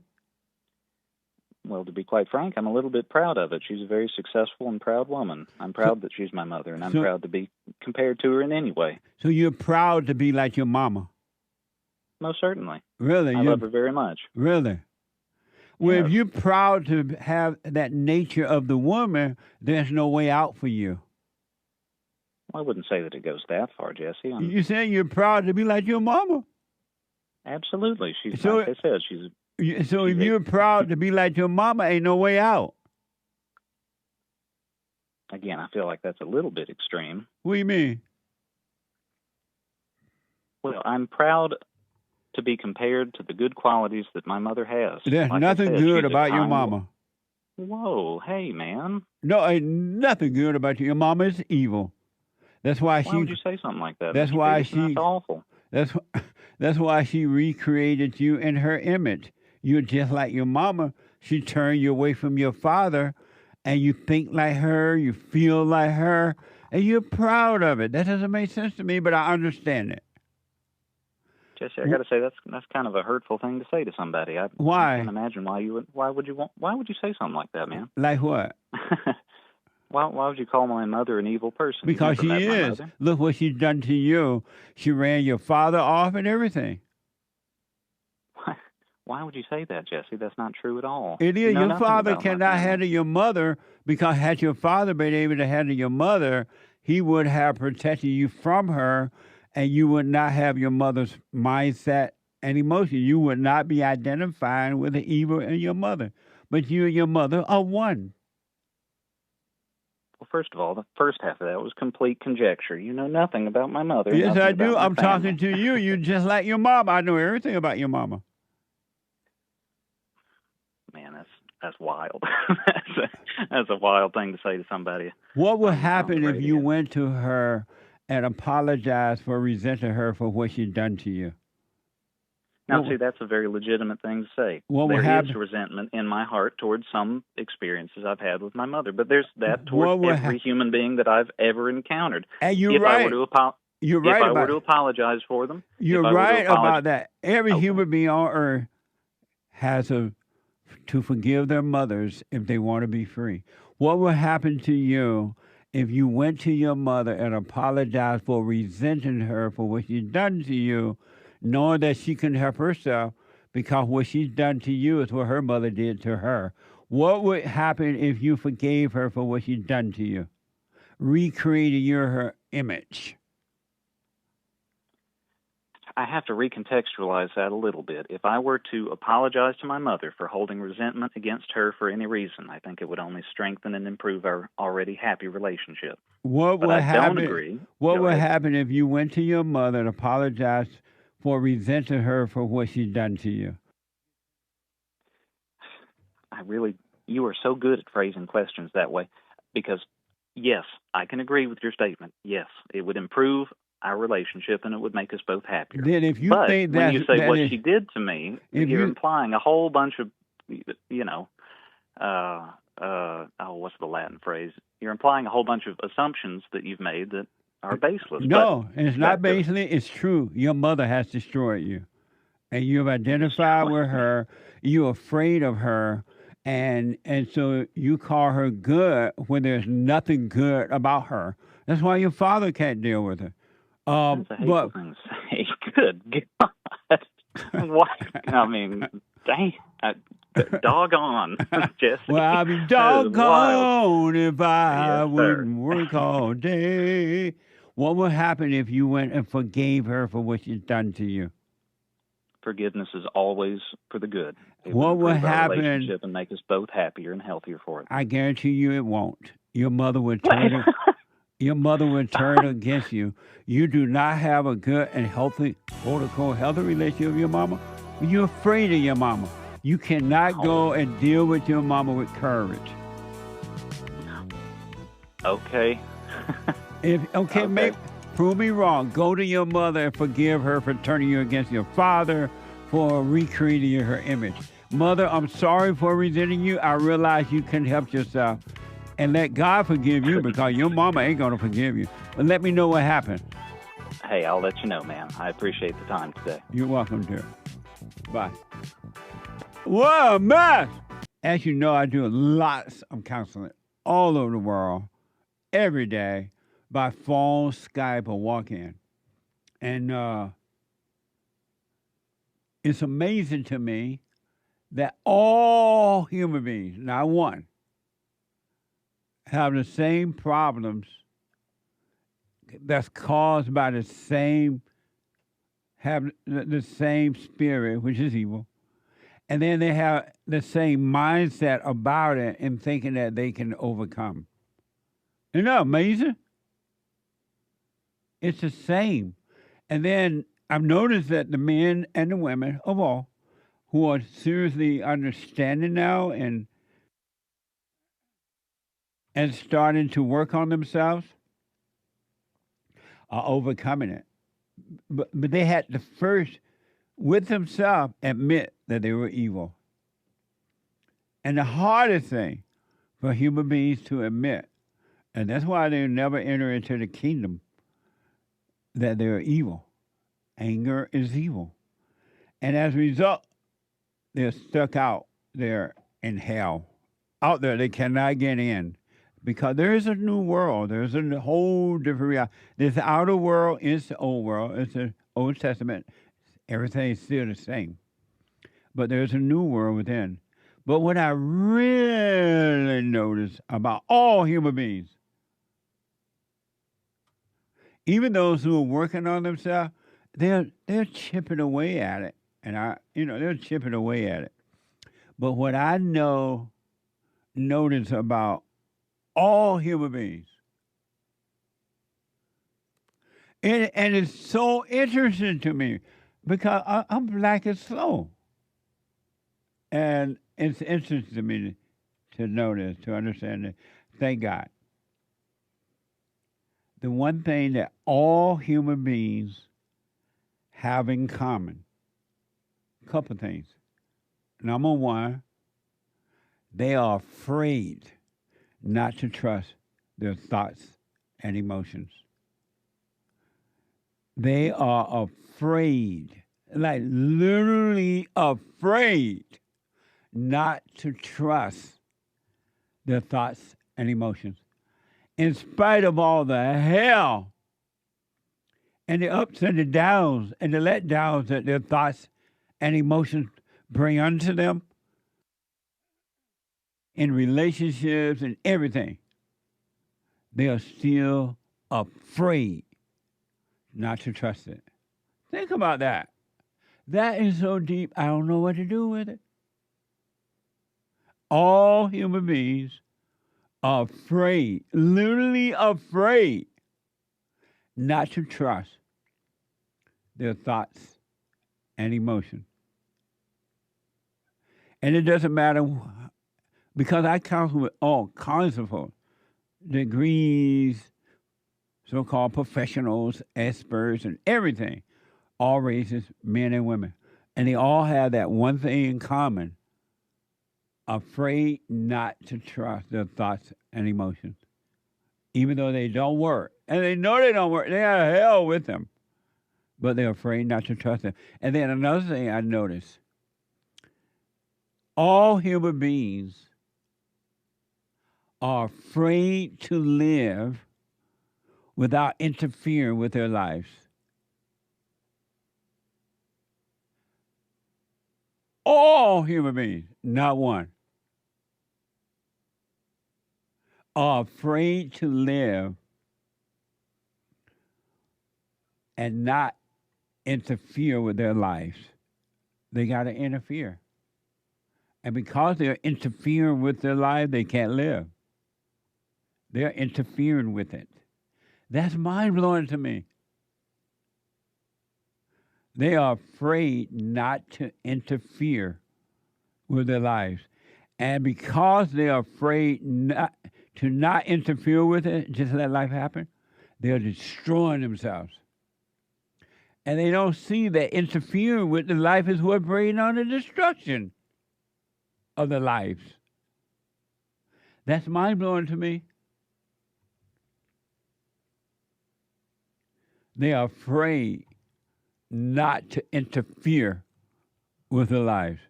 They believe they got to do something. And the more they do, the worse they get. And last but not least, because there are so many other examples. Every human being is afraid to die. And I'm not talking about the physical death. Oh, they're really afraid of the physical death. But they're afraid of the spiritual death. They're afraid to die away from the false self, from the false nature, from the false fears, from everything. They're afraid. They tremble at that. Even though I said, you know what? Be conscious of the fear and live in it. Be afraid and live. They won't do it. They'll try, but they won't do it. They'll run back into the darkness.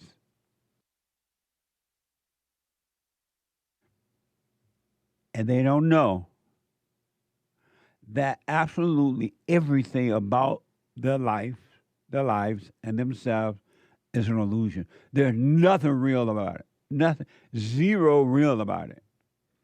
And they will never find out until they stop. Well, be afraid of dying spiritually, but let yourself die spiritually while being afraid. Stop interfering with your life. Stop it. and then die from it. They're afraid of that. The closer they get to it, and most of them don't ever get that close, the greater the fear becomes, and they run away. That's so amazing to me. That is so amazing to me. But you're never going to live until you stop trying to live. Like I asked Philip, what was his name? Pippy?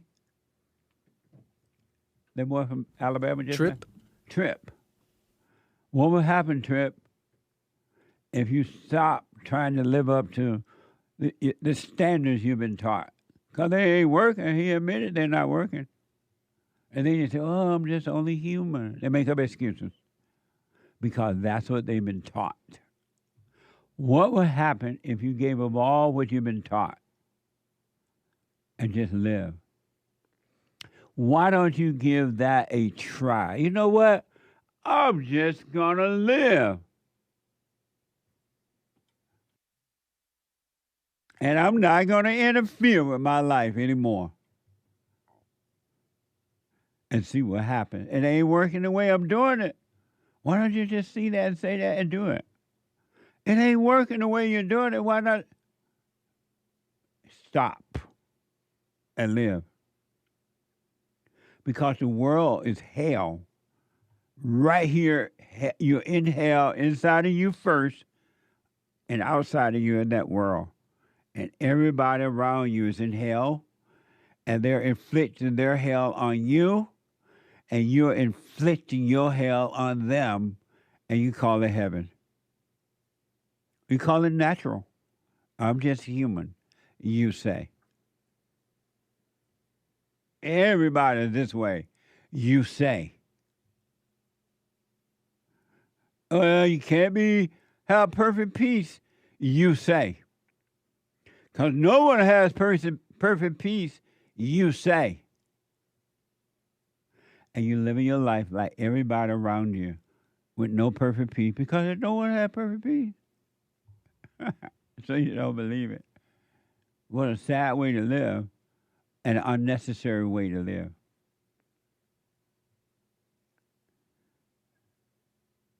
Unnecessary way to live. But everybody has that in common. Isn't that amazing? Another thing, one last thing, I think, that everybody have in common.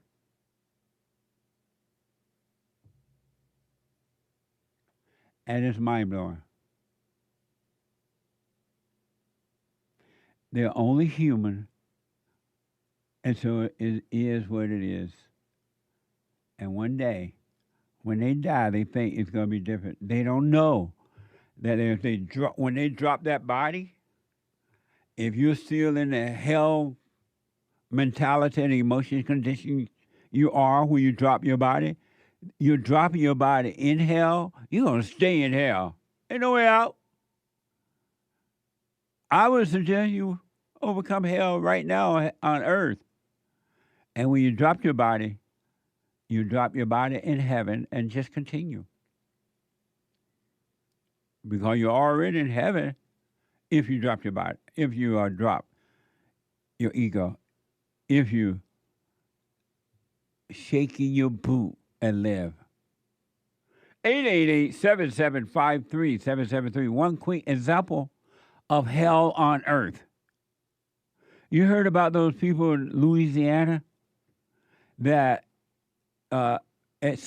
escape at least the prisons up there, I guess jail or whatever, in Louisiana. That's because of hell on earth. That's a setup. It's meant for that to happen so you can be afraid. And everyone on earth has fear. And I'm not talking about physical fear. You're like, oh, you're not afraid to whatever. Inwardly, you have fear. Emotional fear. Spiritual fear. And everyone on earth, one last thing, that everyone on earth think they have a problem. They literally believe and convinced that they have problems. Think about that. When in reality, no such thing as problems. They don't even exist. But every human being believes they have it until they wake up. And they're a handful, just a handful. One hand, not even two hands. One handful who are working on themselves and are starting to wake up. Only a handful. And even out of the handful, some of them, they start out and they all happy. And they succeed a little bit. And then they fall away. The devil comes and it snatches up the seed before it can grow in the ground. And they fall away. Their friends tell them, what you doing working on? What does that mean you working on yourself? What did that man tell you you working on yourself? Yeah, you're right. And they fall away. Or the devil says, don't go to that fellowship. You went last week. You don't need fellowship like that. And you say, yeah, you're right. And the seed fall away. And then those 2 or 3, they said, get behind me, Satan. And they stay with it all the way to the end. And they're the one that gets the prize. Amazing, huh? Well, those people in Louisiana, this is hell on earth. This should be happening because this is hell on earth. And they want you afraid. Why do you think that they have taught the blacks, not all but most, to be angry for 70 years nonstop all over the world? Because they need hell on earth. They need you to be afraid. And so not only are you afraid of the hell in you, you're afraid of the hell in others. And the blacks are set up for that. And they don't even know it. They just don't know. Because they have believed a lie. They believe their anger is justified. They believe the world is against them. And they believe that they have problems. And they believe they can't make it. And those who have set them up making buku money and so-called power, and they are in hell too. They cry at night. Jasmine Crooked cry at night. With all the hell you see during the day, blaming the white man and getting the thrill of the blacks applauding her, and then she cry at night because she's in hell. Jasmine Crooked is a little so-called, I guess she's a congresswoman or something. That's her job title. Let me go to Scott, our first time call out of Rhode Island. Scott, welcome to the show. You're on the air. Hey, what's up, Jesse? All is well, Scott. I have a toxic mom, and she really just been, you know what I'm saying, like, abusive. Because you said what now? Your phone? She's always, huh? You dropped your phone or something. Your mother's always been a toxic mother because of what? Because of, say that one more time. Sorry, Jesse. How old are you? I'm 16. 16, okay. And you say your mother's a toxic mother and what? And you could say that she's abusive because, how do I say this?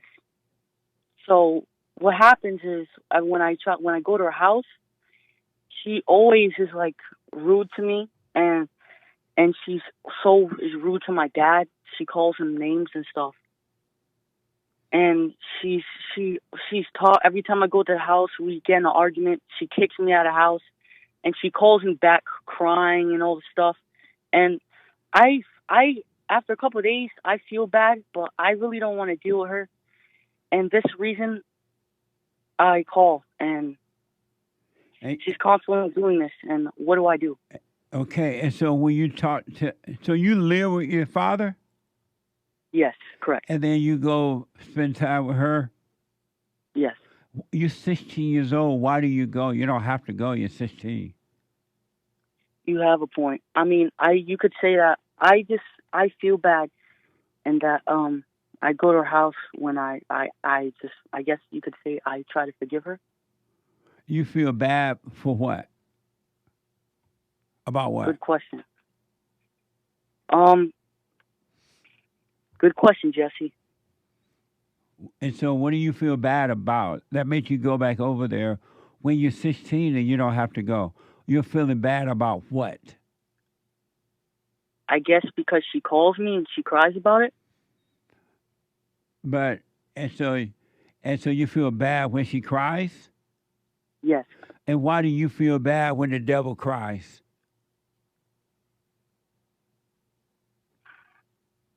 Question.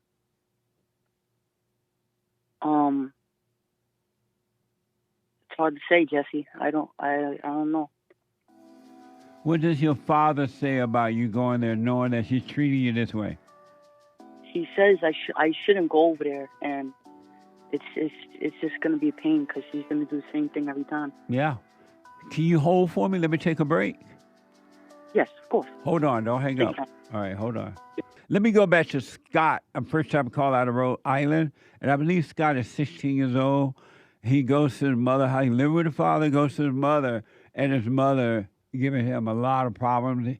He doesn't want to go back over there. Hey, Scott.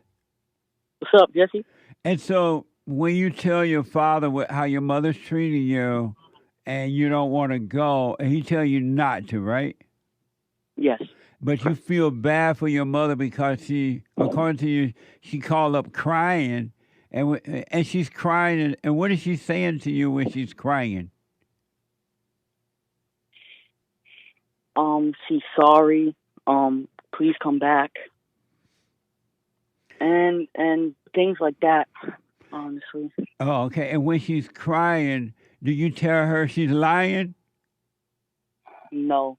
Yeah, next time she's crying, say, "Mother, I already know when you're crying, you're lying." Because think about how many times she said she wasn't going to do that, and every time you go, she does the same thing or worse. Have you noticed that? Yes. What does your thoughts tell you about your mother? When you feel bad, what are the thoughts telling you that causes you to feel bad? That she's crazy. Here's what I want you to do. You're 16 years old.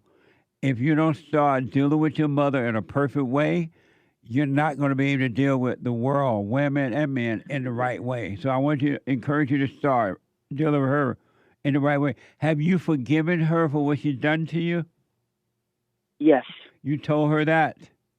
Yes. Okay. So here's what I recommend. Since you don't want to go, the next time she call you up and crying and carrying on, she's lying. She's not sorry about what she's done at all. She's just doing that to pull you back in, use emotion to pull you back in. Here's what I recommend. Just say, "I'm not coming. I'm done with you. I'm not coming over there. You're evil. Don't call me about that anymore." And then whatever your thoughts and emotions are telling you, "Oh, that's your mother. You should go." Don't do it. Just don't be angry. Can I say another thing, Jesse? Yes. My mom tried to take my dad away from me when I was 14. What do you mean? How'd she try to take him away from you? What do they call it? What do they call that? Dumb things. What do they call that company?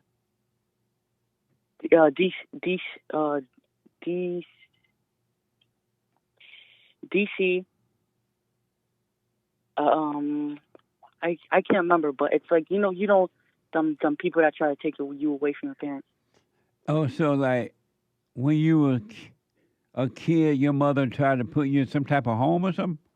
No, she tried to.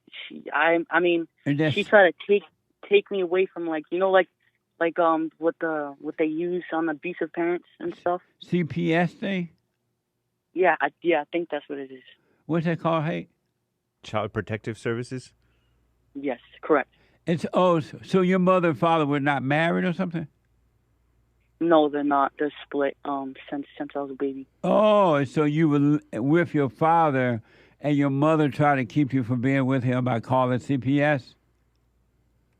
Yes, correct. Since I was born. Wow.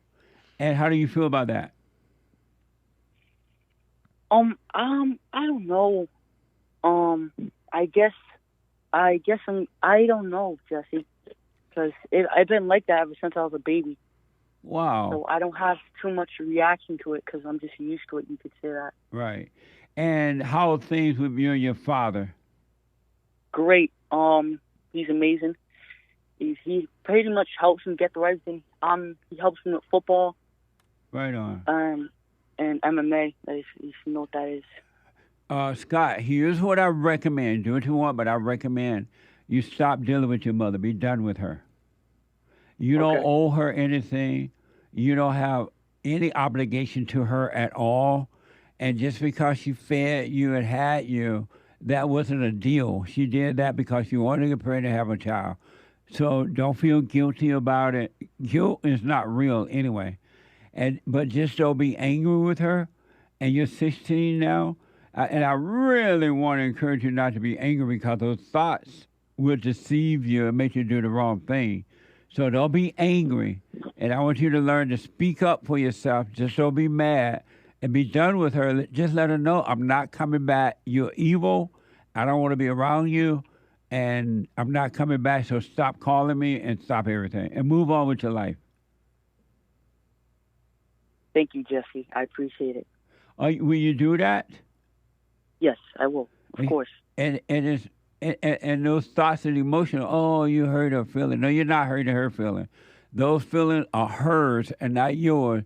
It's time for you to start becoming an independent man by speaking up for yourself, not being angry. And you and your father have a good relationship. You're going to be fine now. But you got to forgive your mother and stay away from her. All right, Jesse, I will do just that. And if she keep bugging you about coming over, blah, blah, blah, you block her. You just block her from your phone so she doesn't keep imposing on you, all right? All right. Let me know how it goes. Okay, I will. But I really want to encourage you to drop the anger so that you don't be lost in your imagination. Listen to lies from evil thoughts. Those thoughts are not your friends, so don't listen to those thoughts at all. All right. I will do just that, everything you said. Because I understand what you're saying. You're a very knowledgeable person. Does that make sense to you not to be angry at her? Yes, it does. Yeah. She cannot help it. Her mother screwed her up. She cannot help it. She has no love. Oh, correct. Oh, yes. Yeah. Correct. Her father used to beat on my grandma. Right. And my grandma kicked my mom out of the house because she used to live in the basement over there. And she was just screaming at her and stuff, and they got in an argument. Yeah. So your mother has no love because she hates her mother, based on what you said. So don't be mad at her. You speak up, but don't be angry, and you will be fine, all right? Thank you, Jesse. You're welcome. Don't let those emotions, oh, you feel sorry for your mother. Don't do that. That's not real. That's not love. I really appreciate it. Let me know how it goes, all right? Oh, yes. I'll call back if I get anything. All right, buddy. All right. I appreciate it, Jesse. You're welcome. Take care now. Let me go to Illinois and talk to NETO. NETO, I believe. NETO, welcome to the show. You're on the air. Hey, good morning, Jesse. How are you? All is well. Thanks for calling. All right, that's amazing. So I want to ask you, can I tell you and the people how I first did the silent prayer without even knowing that I was doing it? Okay. So I found you out in 2022, and in 2019, I got fired from my job. I was taking care of my family with 2 kids.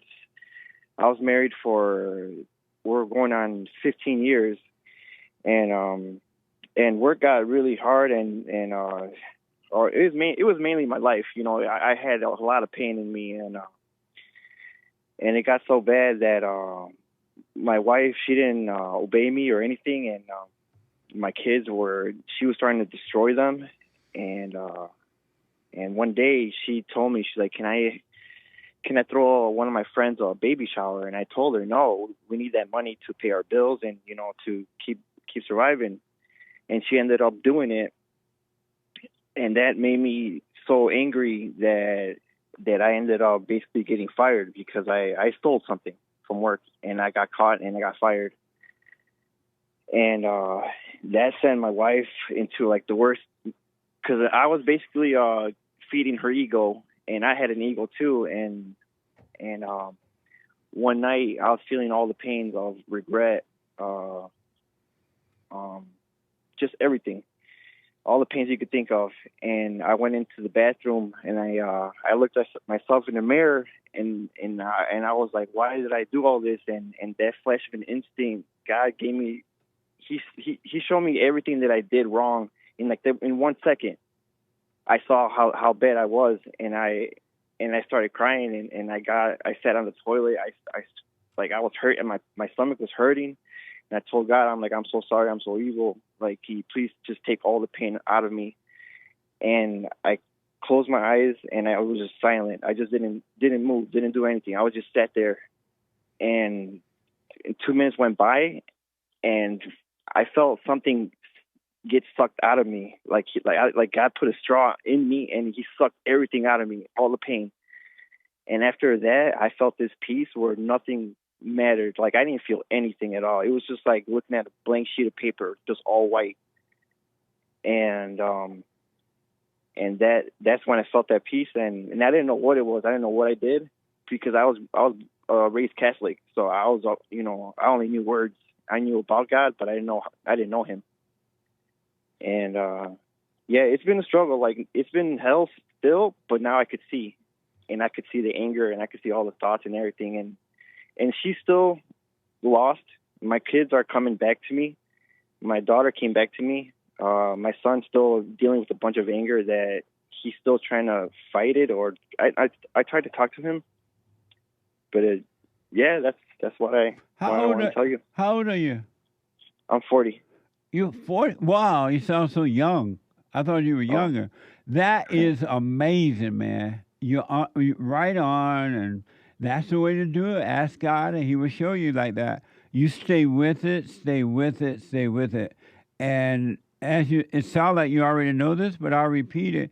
When that anger, when you see those thoughts and feelings of anger, just don't call it you anymore. Live with it. Stay with it. Don't run away from it, and it will be taken away from you completely. That's an amazing, man. Amazing, really. Yeah, thank you. I got one question for you. That amazing. I know, right? That made you want to holler. Yeah, it did. At first I was like, I can't believe it's happening to me.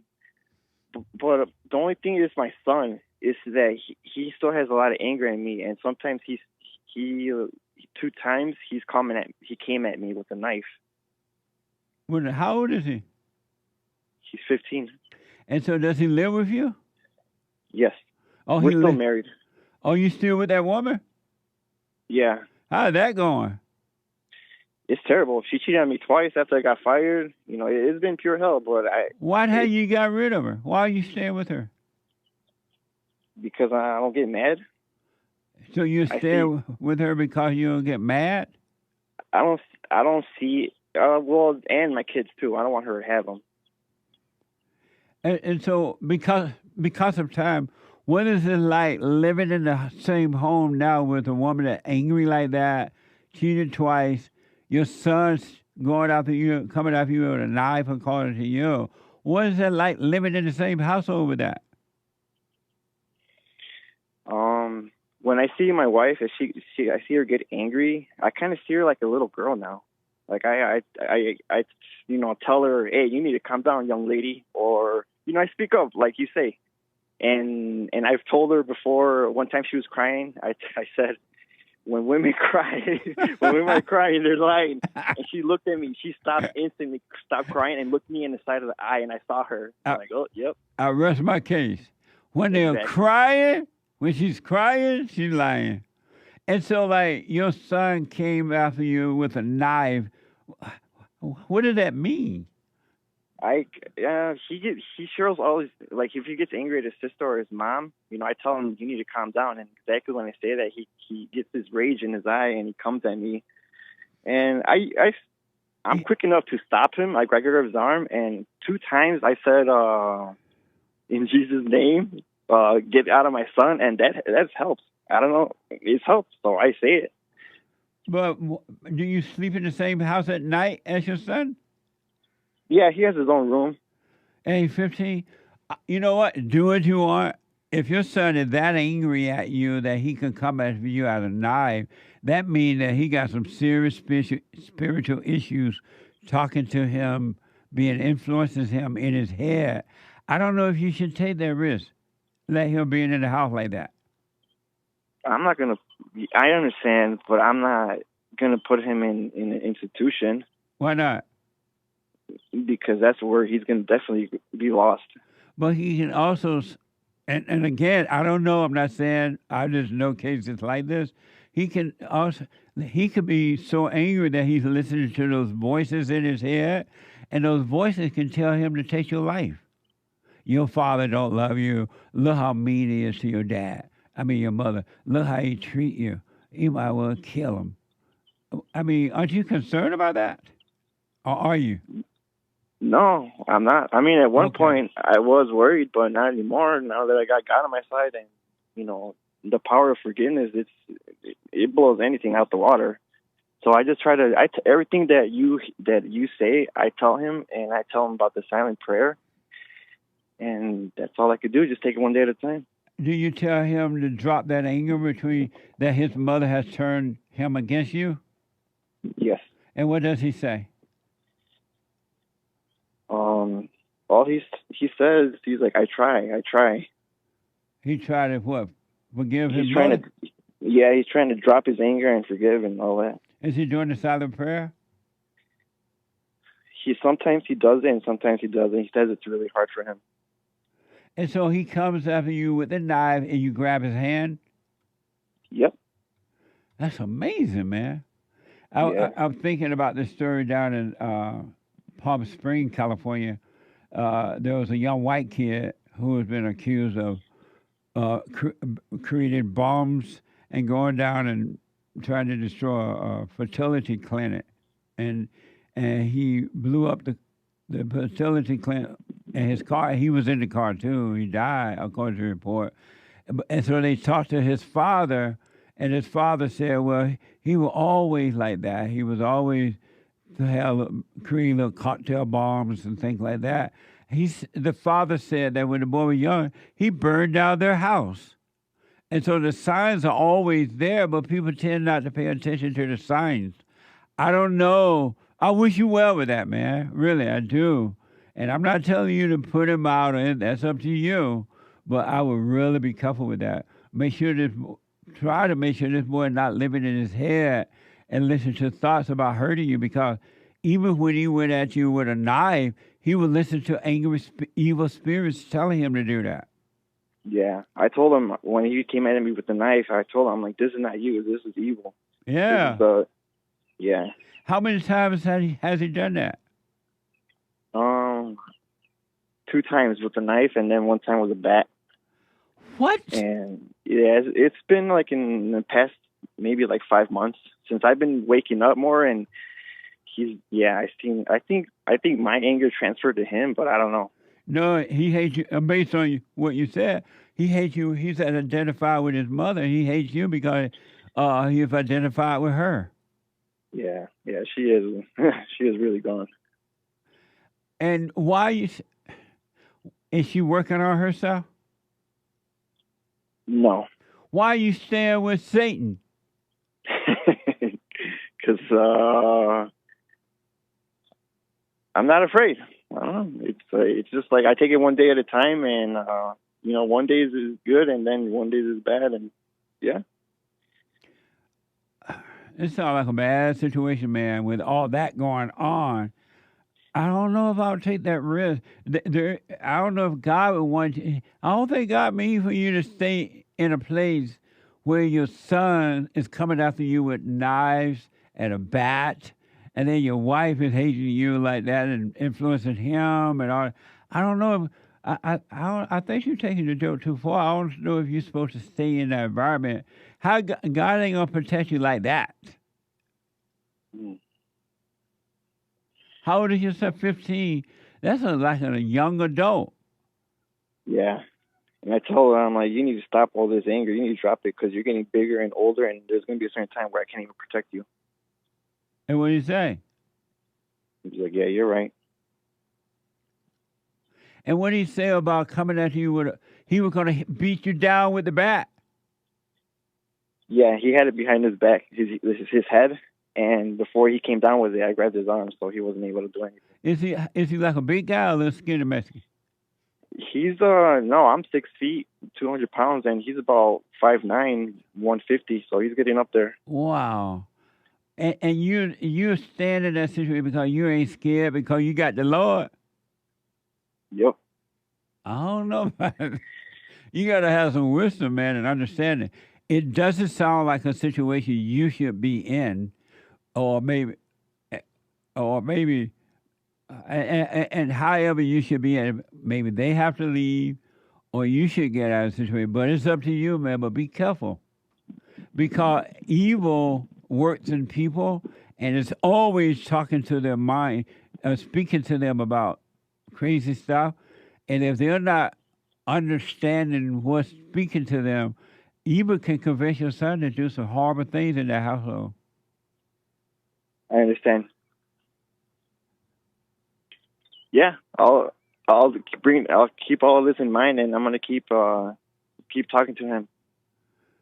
Man, you be careful though, because I'm telling you, evil can make people do things that are absolutely out of this world, and it's not them, and they believe it, and they be caught up with it, and it makes them do things they regret later. So I would be careful though with that, man. I would be very careful if he's already shown that type of violence to you. Yeah, I understand. Yeah, sometimes I feel like it is. I am in hell for sure. But yeah, I got someone protecting me. Well, I don't know how much, God protects you, but God is not telling you, okay, stay in this situation. I got your back. It's not that kind of protection. He shows you how to get away from the devil, away from that situation. Yeah. I wish you well with me. I got to run, but amazing story. But I would be careful if this boy has come at you with bats and knives and things like that. That's not good. And you don't know what his mother's feeding him when you're not around. Meaning what she's saying to him. She used to feed him a lot because she was a stay-at-home mom, but not anymore. Since I got fired, so now I told her she had to go back to work, or she has to go to work. Good. Tell her she can stay at work 24 hours a day. Don't ever come back. Yeah. That's why I try to keep them away from her. Yeah. Especially my daughter too, because they were going down the wrong path. He was trying to wear dresses. I walked into him there one time in the bedroom. Who was trying to wear dresses? My son. The one that with the bat? Yep. Oh Lord, not George, Lord. What? This was like when he was 5 years old, but that doesn't happen anymore. Well, so I'll keep you posted. All right, man. Make sure you God protect you with common sense. All right. Okay. I wish you well, man. All right, thank you, man. God bless you guys out there. You too, buddy. Thank you. Well, you can't play with evil, folks. Evil does not play, and evil is never sorry. Really. Super chat. Super. Super chat. That's an amazing story to me. Indeed. Man. This is from BBC. U.S. President Donald Trump confronted his South African counterpart, Ramaphosa. Cyril Ramaphosa. Whatever. I forgot to look up the He is the vice. pronunciation. He is the what? I forgot to look up the real pronunciation. He is the president of South Africa, by the way. It's an African name, so I can't pronounce it. The president of South Africa over widely discredit claims of white genocide in South Africa during an Oval Office meeting on Wednesday. This first soundbite is from Fox News, Jesse Warder. It's about Trump said that white farmers are fleeing South Africa, and he played footage to the room showing people chanting, "Kill the Boer, kill the farmer." Watch this from Fox News, Jesse Warder Show.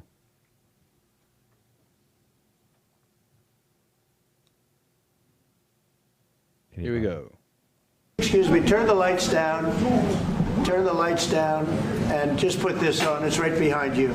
A revolution demands that at some point there must be killing, because the killing is part of a revolution. Shoot to kill!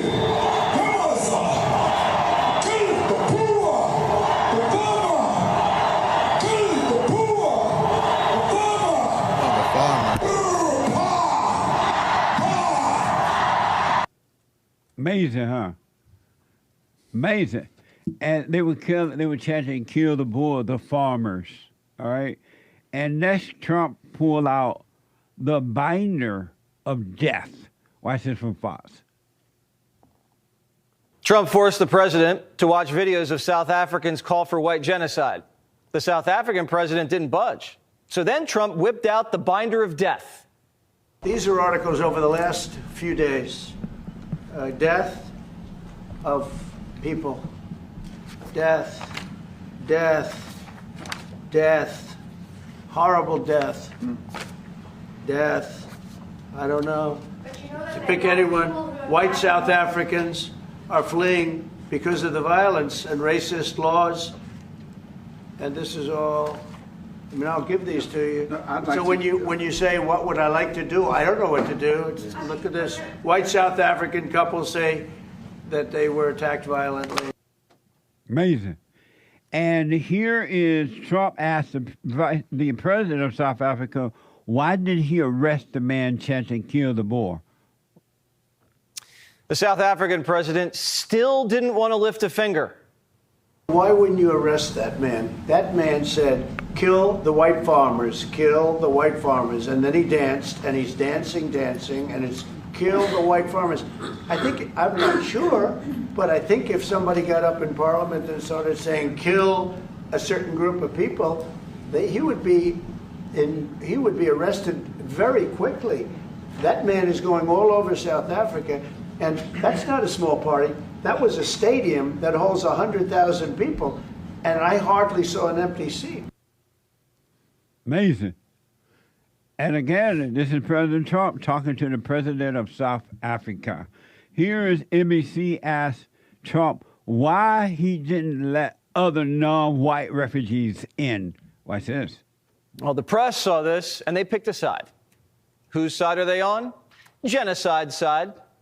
Can you explain to Americans why it's appropriate to welcome white Afrikaners here when other refugees like Afghans, Venezuelans, Haitians have all had their protected status revoked? Well, this is a group, NBC, that is truly fake news. They ask a lot of questions in a very pointed way. They're not questions, they're statements.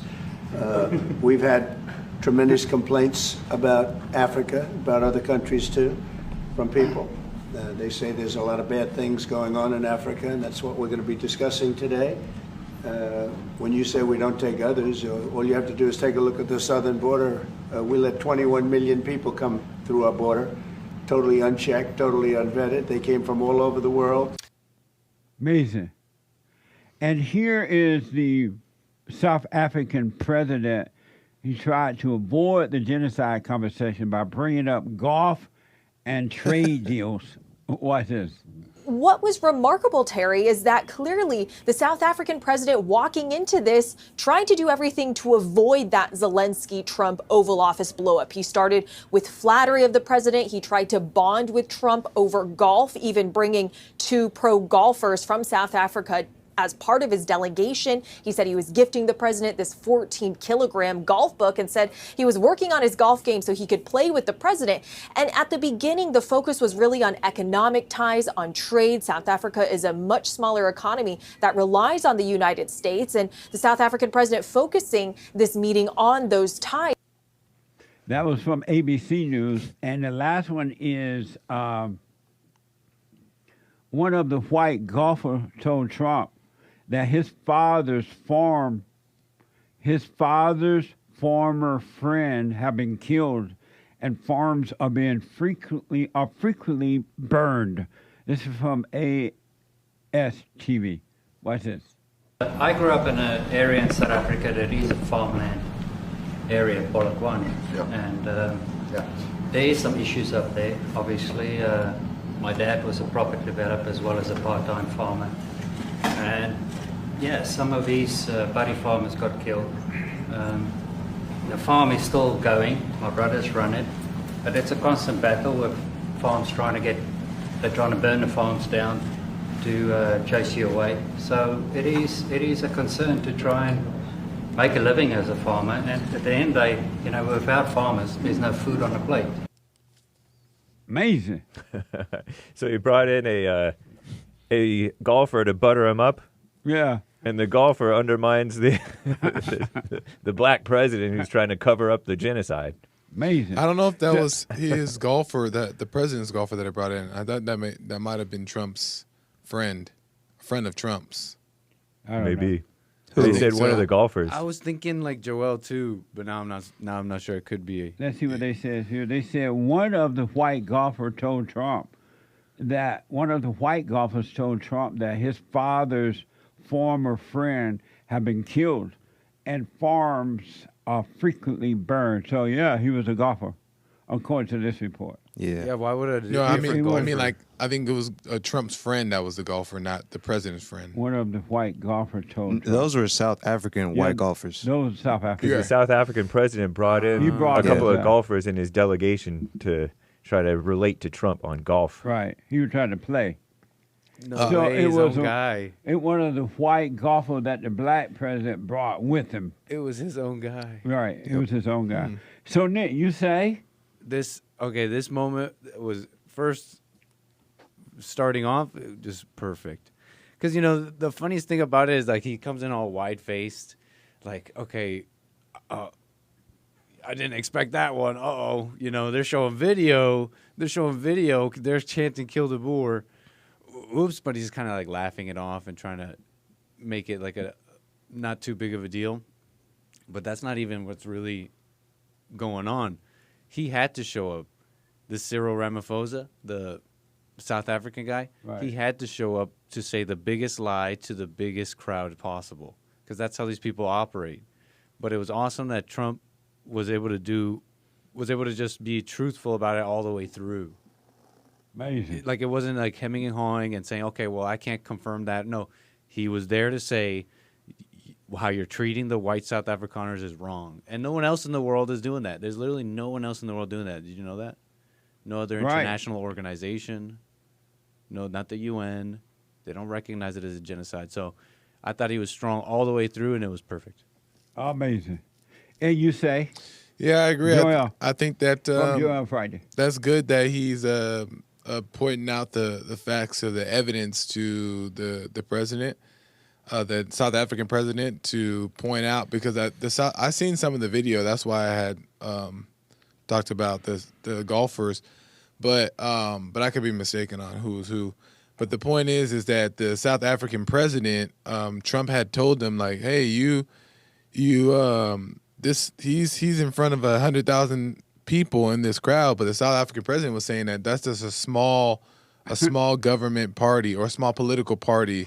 They're not really in charge of a lot of things. But Trump's like, well, if that's the case, then regardless, they're still speaking in front of 100,000 people saying kill the Boer, and everybody's chanting the farmer, kill the farmer, kill the farmer. Yeah. So whether they're little or big, they're influencing a lot of people. So I thought that was good that he pressed president. And you say?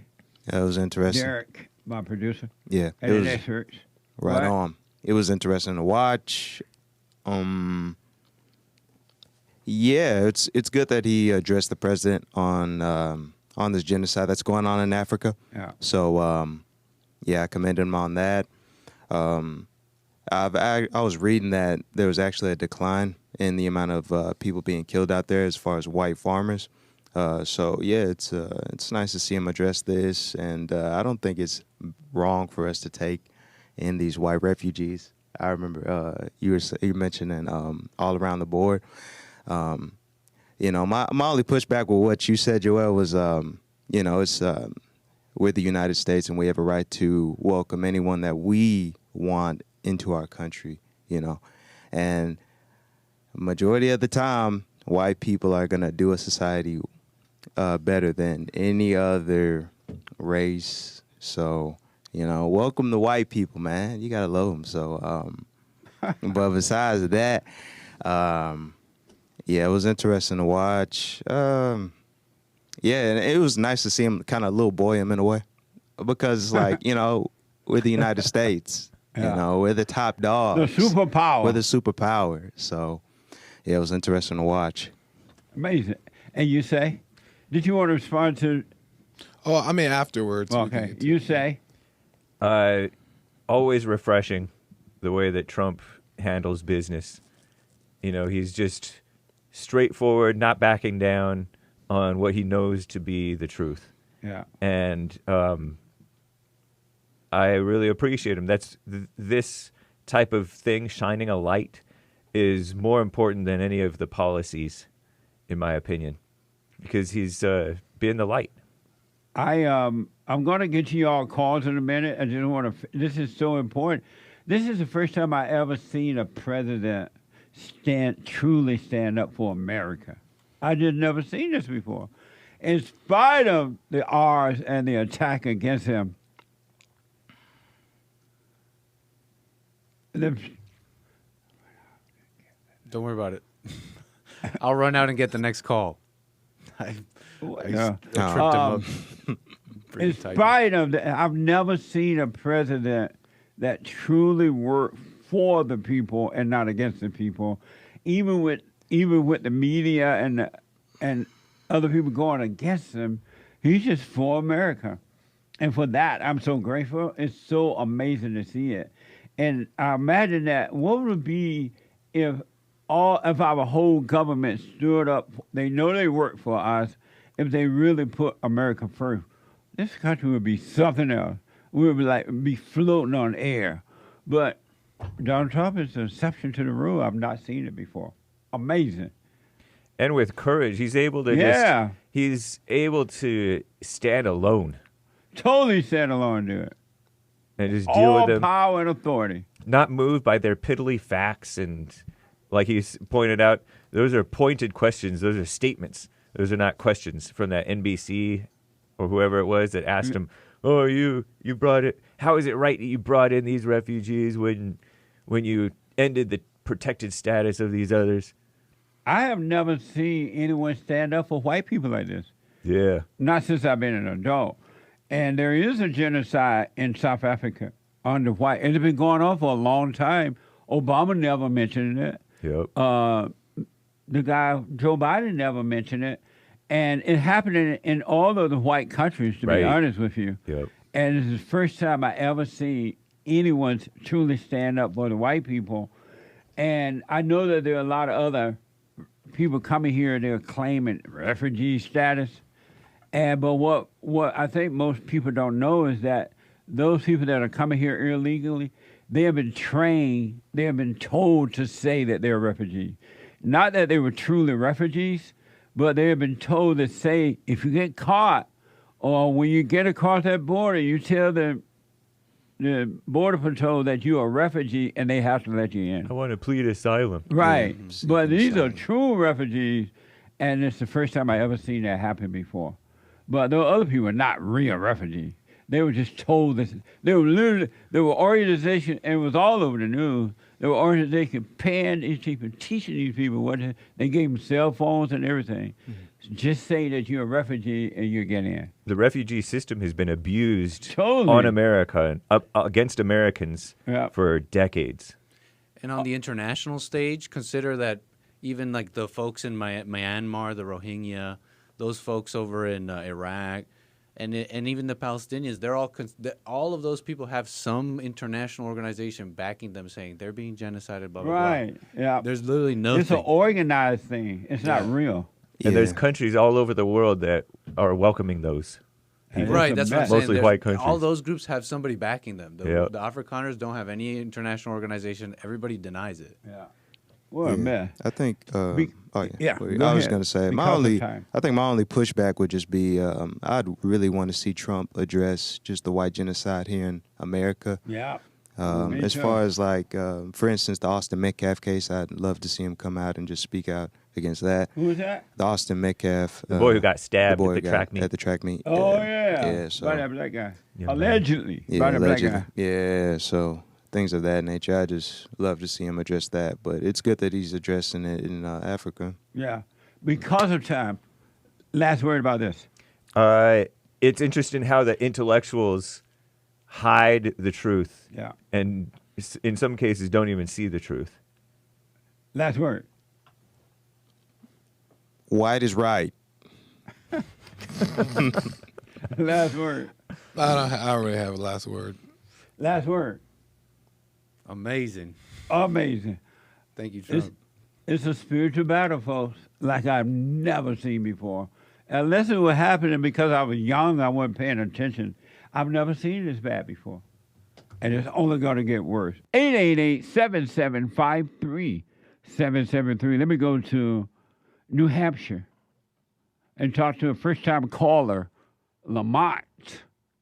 Lamont, welcome to the show. You're on the air.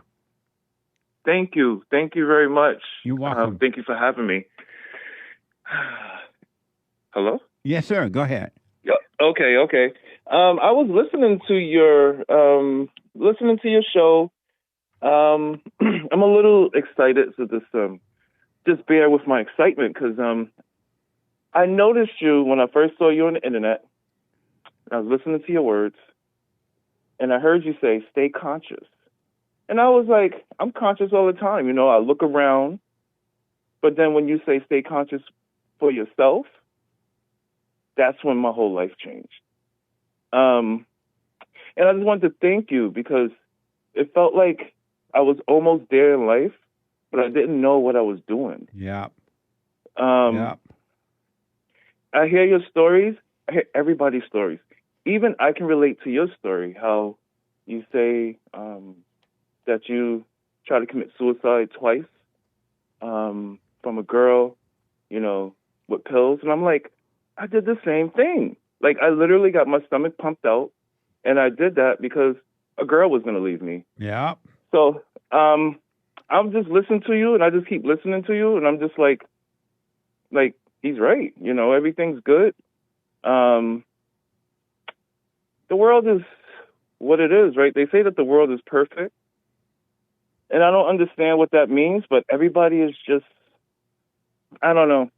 I'm just kind of confused about it, too, at the same time, because I try to figure it out, and then I say, nope, those are not even my thoughts to even worry about. Absolutely. Yeah, so I just try to stay, not all the time, right? Because it's hard to be conscious all the time, because you will slip. But, yeah, I just wanted to just touch base with you, and just say hi and just let you know that I'm another black person that's trying to stay conscious and just trying to be positive in life for myself, not for anybody else. That's right. Amazing. Right. Have you gone and forgiven your mother? So when you said that, I was so scared. I was like, because at first you was like, yeah, you know, like the fear you have is just with your mother. And I'm like, you know, let me just see what's up with this. So I called my mom's because I'm in New Hampshire. I live in New Hampshire, but I'm from New York. It's not a far drive. And I called her, and I was scared. I was like, oh, my God. But then I said, you know, I forgive you because I know that you just did the best that you could do. And I have a story, but, you know, yeah, everybody has a story. So I have a story, too, with that, you know. And it was hard for me to even get to that point. because I really did hate her. I was like, I hate my moms. Yeah. And I was like, I really hate her. I hate everybody. Yeah. I mean, I was such a player, but I didn't want to be alone. And I felt that somebody was following me, all this fear, But I was like, you know what? I forgive you. And she just kind of was like clueless, like, oh, okay. And I'm like, I want to go down to New York this summer just so I can go talk to her and face to face and just say that. How did you know you were afraid of her before you, before you realized you need to go and forgive her? Did you know you were afraid of your mother? No, I was mad at my mom's. Yeah. I was mad. I was very mad. Just a quick story real quick.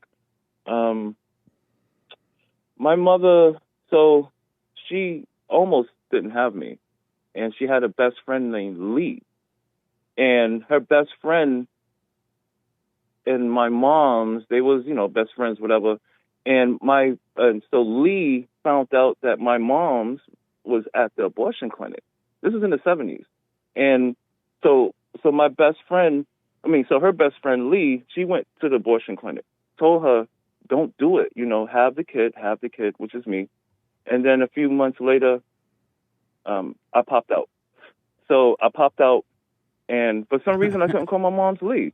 I couldn't call my mom's mom. I have to call her Lee. And I didn't know that for years until my sister said, why are you calling our mom's Lee? And I said, yeah, why am I calling her Lee? Let me go over there and talk to her. So my mom's told me the story. And I think I hated her for that. Right on. Amazing. Right.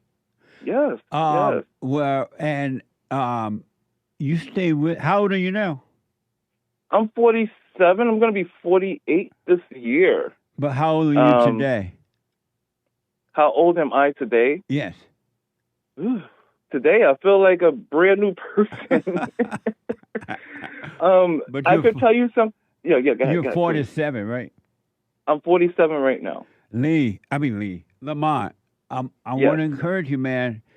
You're on your way now to overcoming the fallen state. You're waking up. And if you stay with this, do the silent prayer. RebuildingTheMan.com says silent prayer, and practice staying away from thoughts and emotions. Yes. And emotions, you have not seen the amazing life that you were created to live. It only gets better, all right? Yes, thank you. You stay with it, man. I am. Can I just say one more thing real quick? Real fast. Okay, thank you. I know because of time, and I like when you say that because it does put you in conscious mode, like, hey, stay conscious. When I heard you say, be aware of yourself, I come to the conclusion that... Hold on, buddy. I had it. Hold on. Go ahead. Yeah, hold on. So I want to go back to Lamont, a first-time caller out of New Hampshire. Lamont is black, and he realized he did have the hatred for his mother. He went and forgave, and now he started to see. Lamont, you wanted to make another statement or question before I had to put you on hold there. Yes, thank you. Yes. When you said stay conscious and stick with it, when you're conscious, it's scary because you notice there's nobody else that can help you. Yes. Right? Because nobody can help you. Yeah. So what I experienced real quick is that when you said that, I used to look around. I'm from New York, so I used to be vigilant, very aware of my surroundings. But that's not being conscious. That's right. With yourself. So I realized, since you said that, I had some discomforting pain down in my groin area. Around that area. Yes. And I didn't know what it was, and something dropped. Basically, my intestines went through my muscles, and it dropped. And I didn't know, so I put it back up, and I'm like, okay, whatever, right? Because there's nobody around me, so whatever. And then a few months later, it happened again. And then when you said be aware, I said, well, look at myself. Let me go to the doctors. It was a hernia. I had a hernia for a few years and didn't even know it. Yeah. So nobody can help you. That's right. Right. Absolutely. And thank you. And I really appreciate this. And I also stopped smoking too, because I said, why am I smoking? Like, I'm asking myself questions that I never asked. Right on. Right. So thank you again. I appreciate it. And I will make another call, because there's so many stories, Right on. But One quick other question. people. One quick Yes. question I want to ask. Yes. And do you have a relationship with your father? You and your father get along? I don't have one because she said that he left. They always say, father left. And because I lived in the projects, so the father wasn't able to live with us anyway. Yeah. But I don't have one. I know his side of the family. I know he has. I'm the 13th son from him. He's Jamaican, and that's all I know. So when I go back to New York, I'm gonna ask about my father. I heard he's right down the street. Yeah. So yeah, I'm with it, and I'm just gonna stay with it and try to understand myself. And make sure you do the silent prayer, rebuildingaman.com/prayer, and just watch the not you. You're not your thoughts. You're not the emotion, the good or the bad. You're not your body. So just watch and practice staying present, Lamont, and it can only get better. It's just going to be amazing. Stay with it, all right? Thank you very much, Jesse. I appreciate everything. For real. You're Thank welcome. you. Man. Okay. All right.